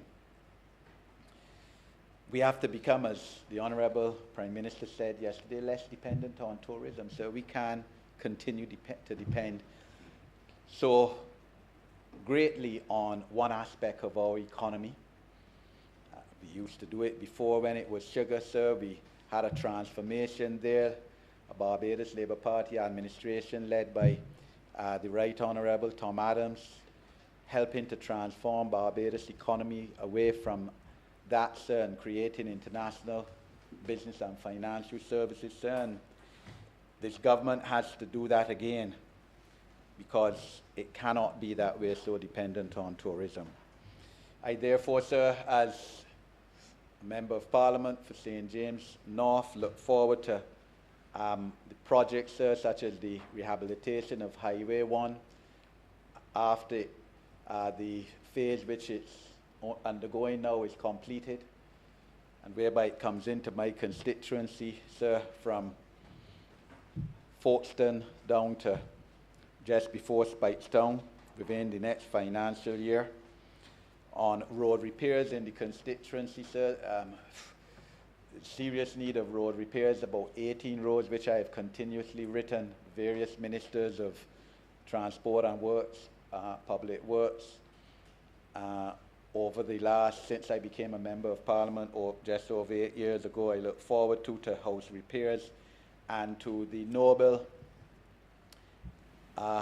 policy, sir, which the Honourable Prime Minister conceptualised, of removal of pit toilets from those houses in St. James North which still have pit toilets, and the replacement by waterborne toilet facilities.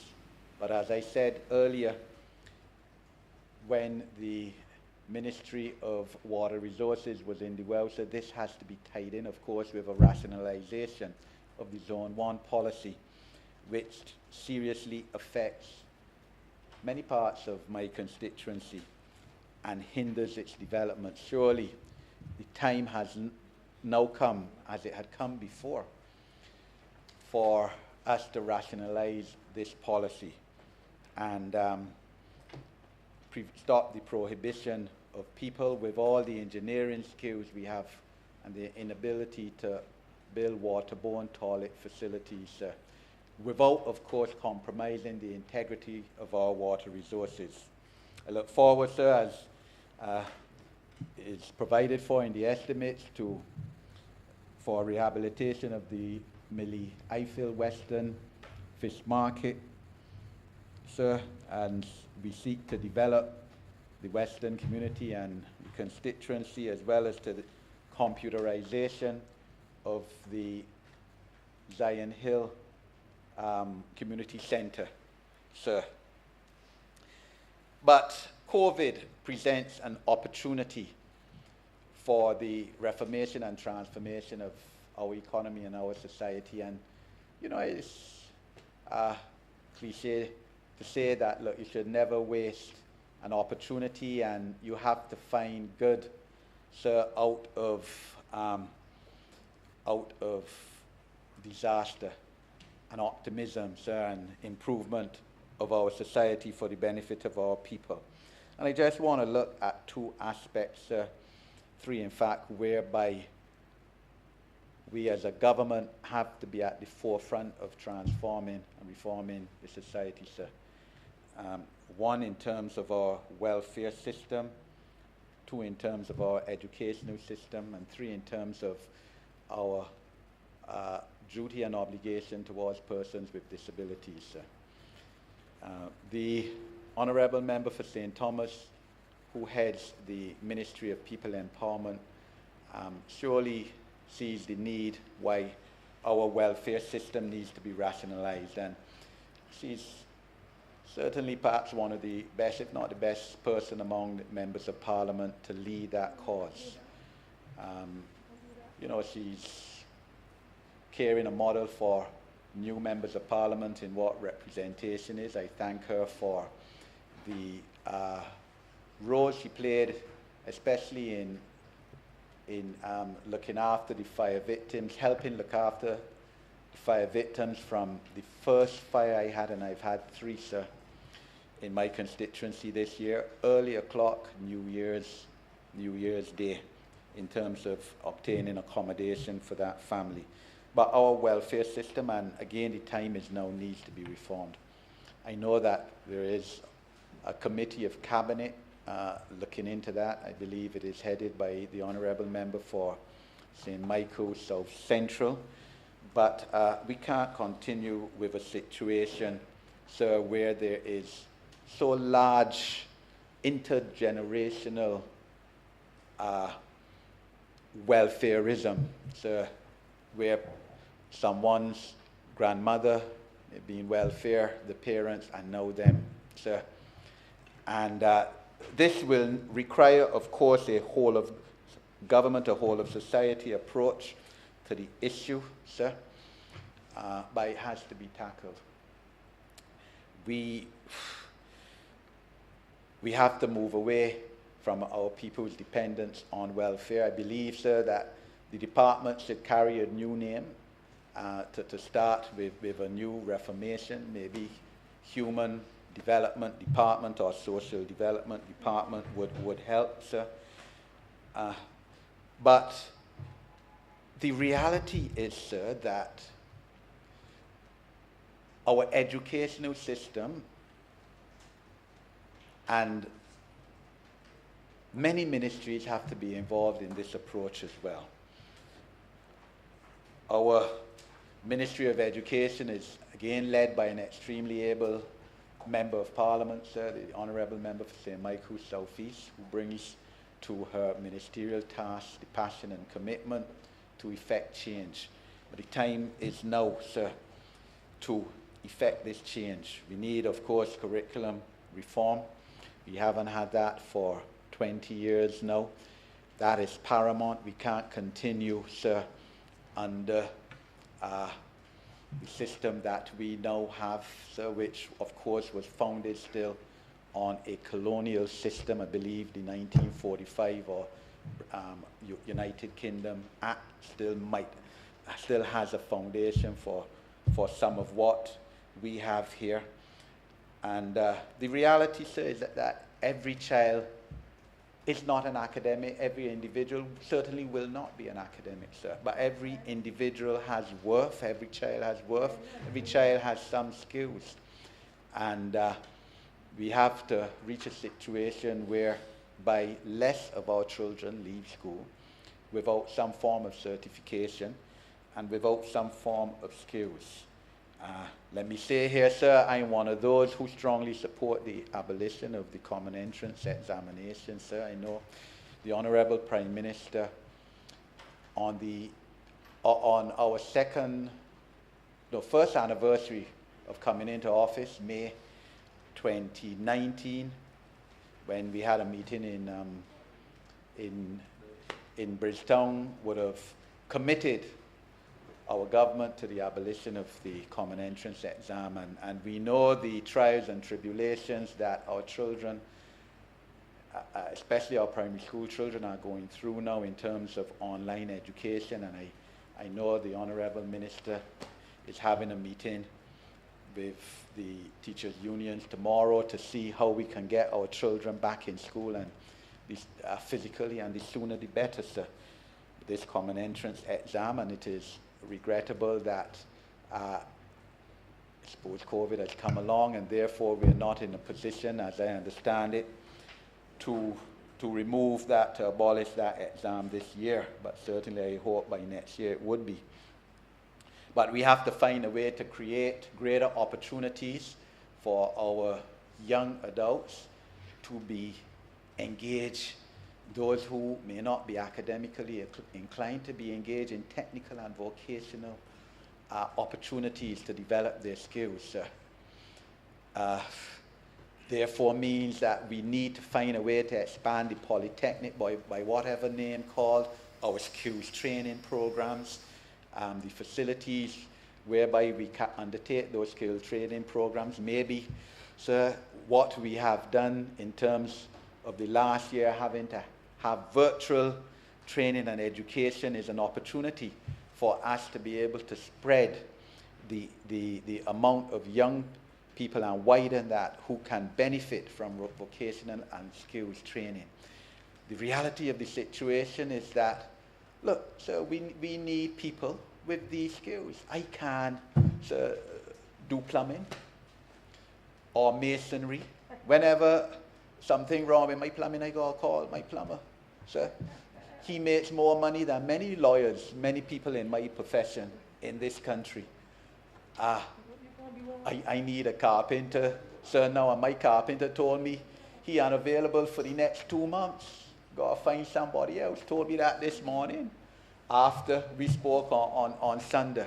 There is opportunity for a young person in these areas, in many areas of technical and vocational, and it is incumbent on us, we owe it to our people to be able to facilitate these opportunities for them so that they can acquire their skills. Too many of our people, sir,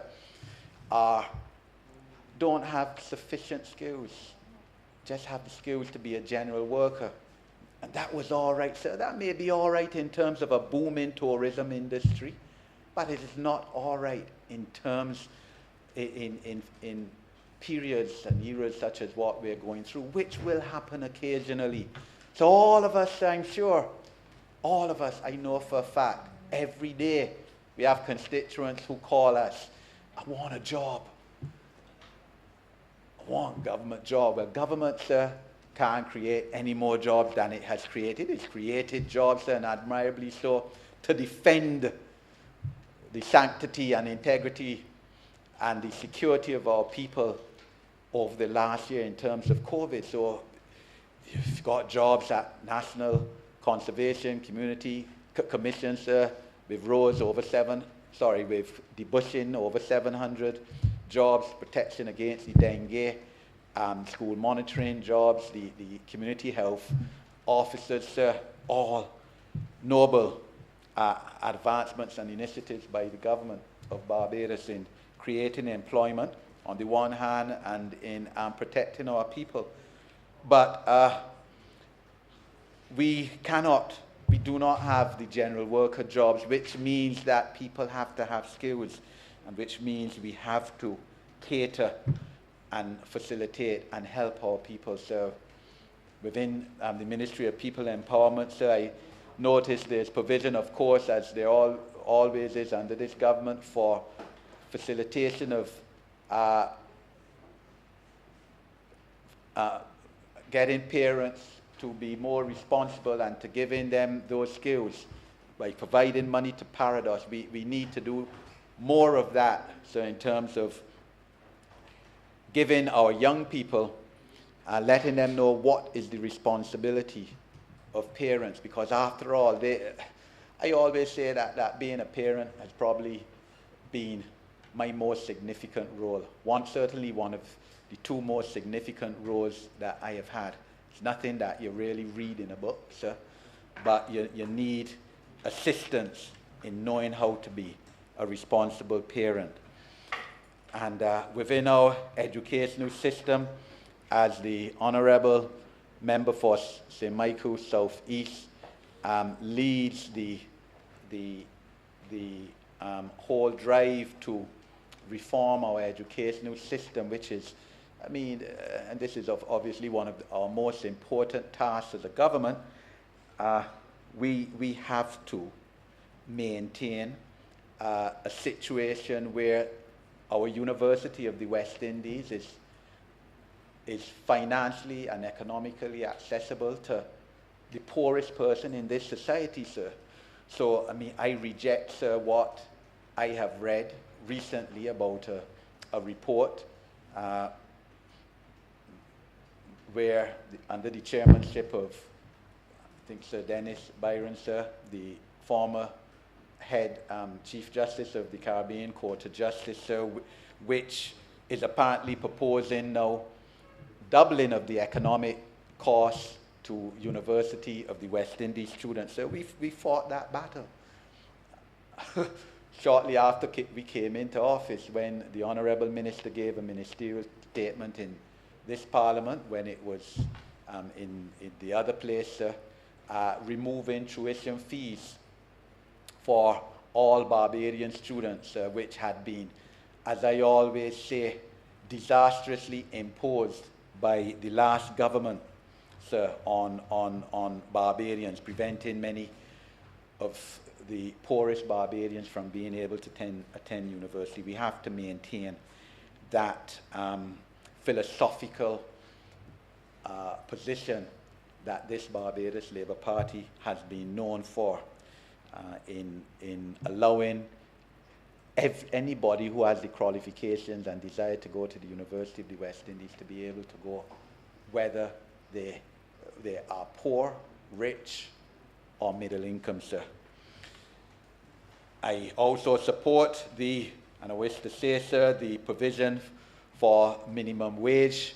That concept, nobly led by the Honourable Member for St. Peter. I know the Honourable Member for St. Michael, South Central, spoke extensively on that this morning, sir, so I won't go over that. I believe that it is a reasonable position to place that minimum wage for now at $8.50 per hour, sir. That represents a 34% increase from what it is right now at $6.25 for shop assistants, which has been taken by many employers to be the minimum wage for low-income workers across our society, in a lot of areas, across our workforce, in a lot of areas, sir.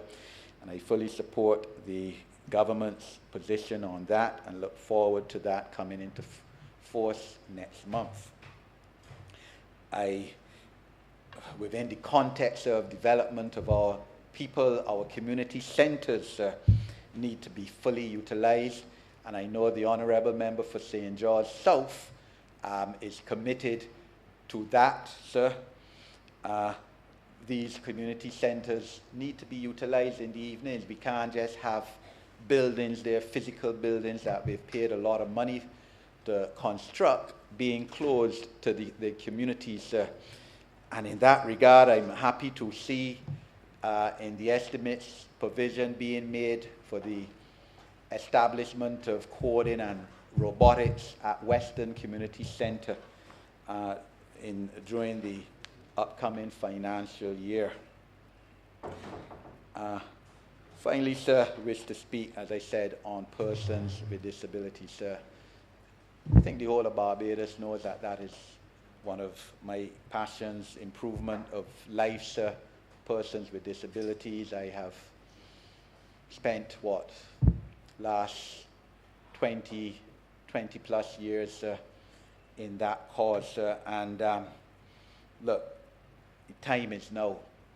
We've enacted in July last year the Employment Prevention of Discrimination Act, which was proclaimed in September last year, and persons with disabilities are part of that act in terms of preventing discrimination of employment against persons with disabilities.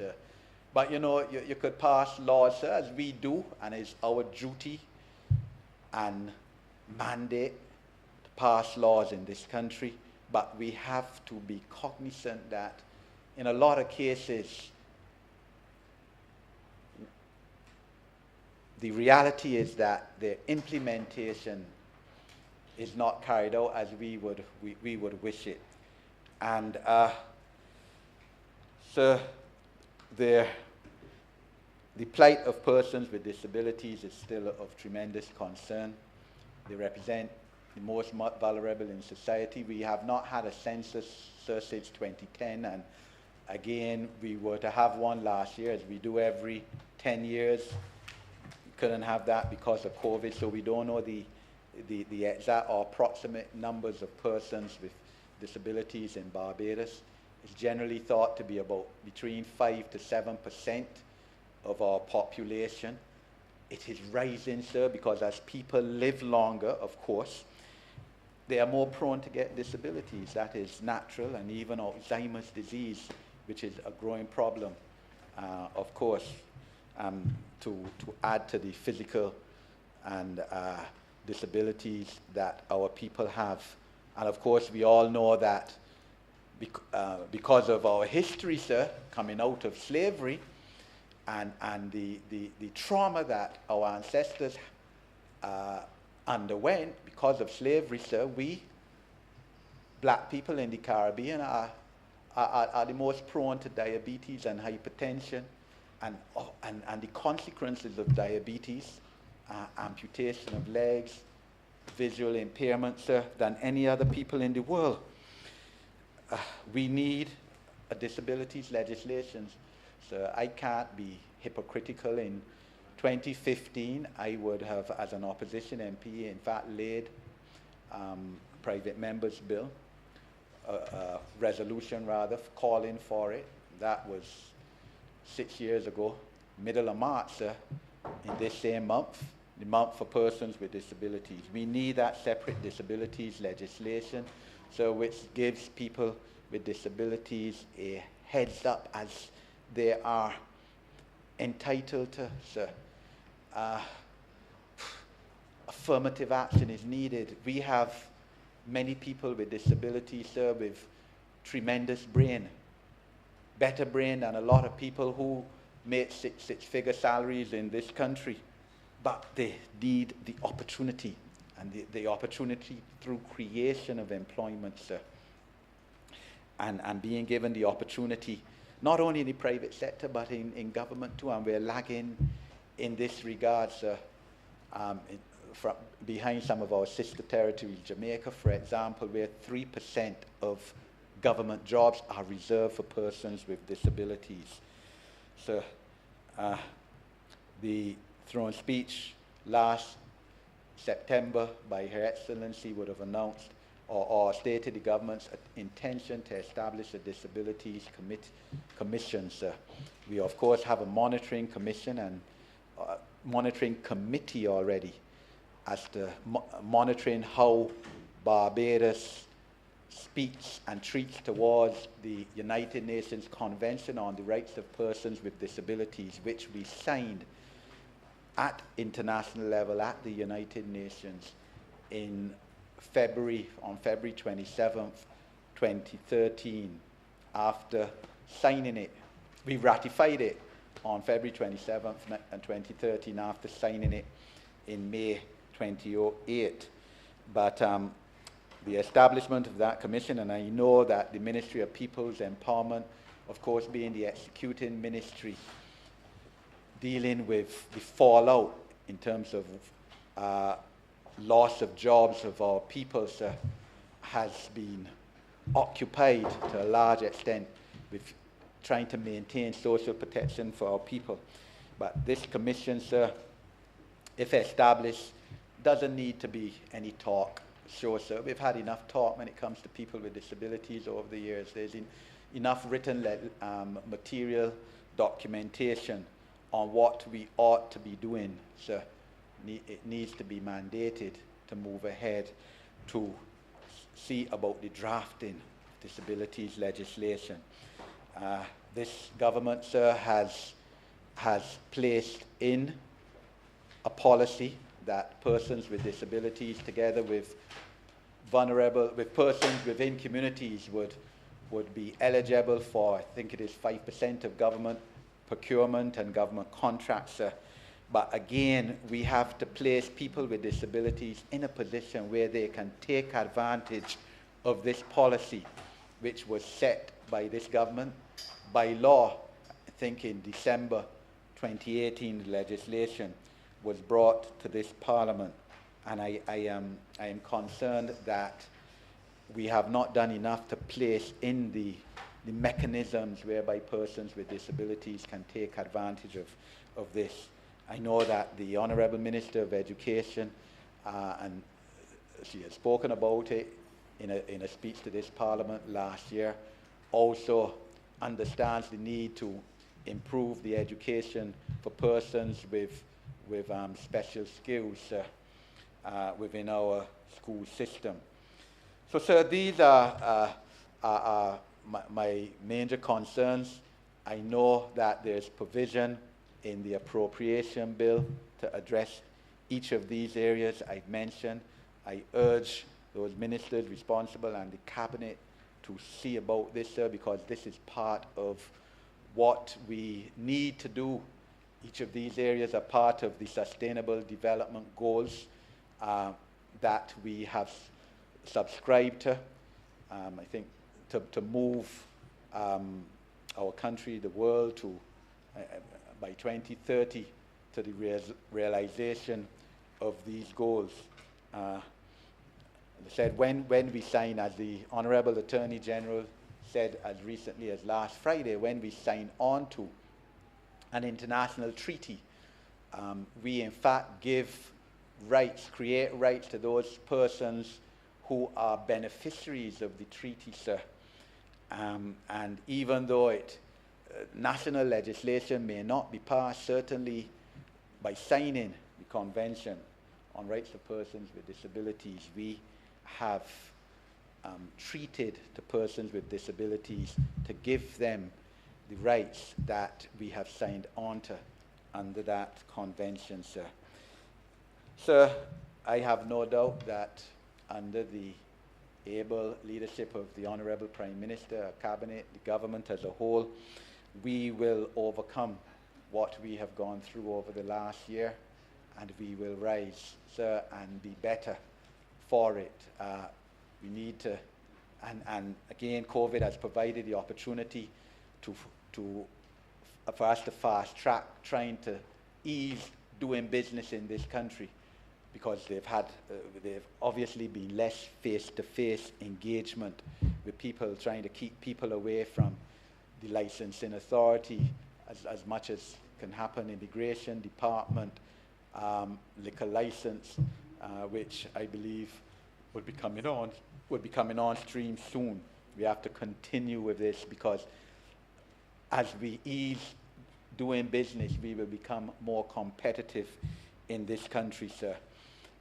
And sir, there's a deficit, sir, which has to be realized. We've unfortunately, as I said, been forced to borrow $1 billion because of COVID. I believe the Ministry of Health and the led by an able Minister of Health, sir, the Honourable Member for the City, has done the best we can do under the circumstances to maintain the health and physical security of our people, sir. And I am optimistic that as we come out of this pandemic, sir, we will come out the better for it. But this will not just automatically take place by happen chance.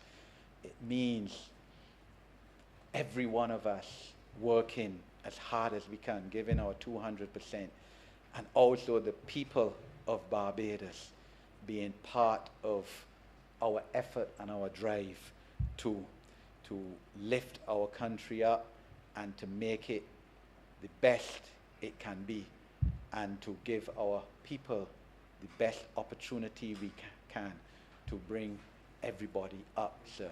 I'm obliged to you. I remember first. She breaking up. Honorable Leader, Government Business. Thank you, Mr. Speaker. I beg to move the suspension of the sitting until 1:45 p.m. Until 1:45 p.m. second. The question is that this honorable chamber be suspended until 1:45 p.m. All those honorable members in favor, please say aye. Those against, please say no. We think the ayes have it. This honorable chamber stands suspended until 1:45 p.m.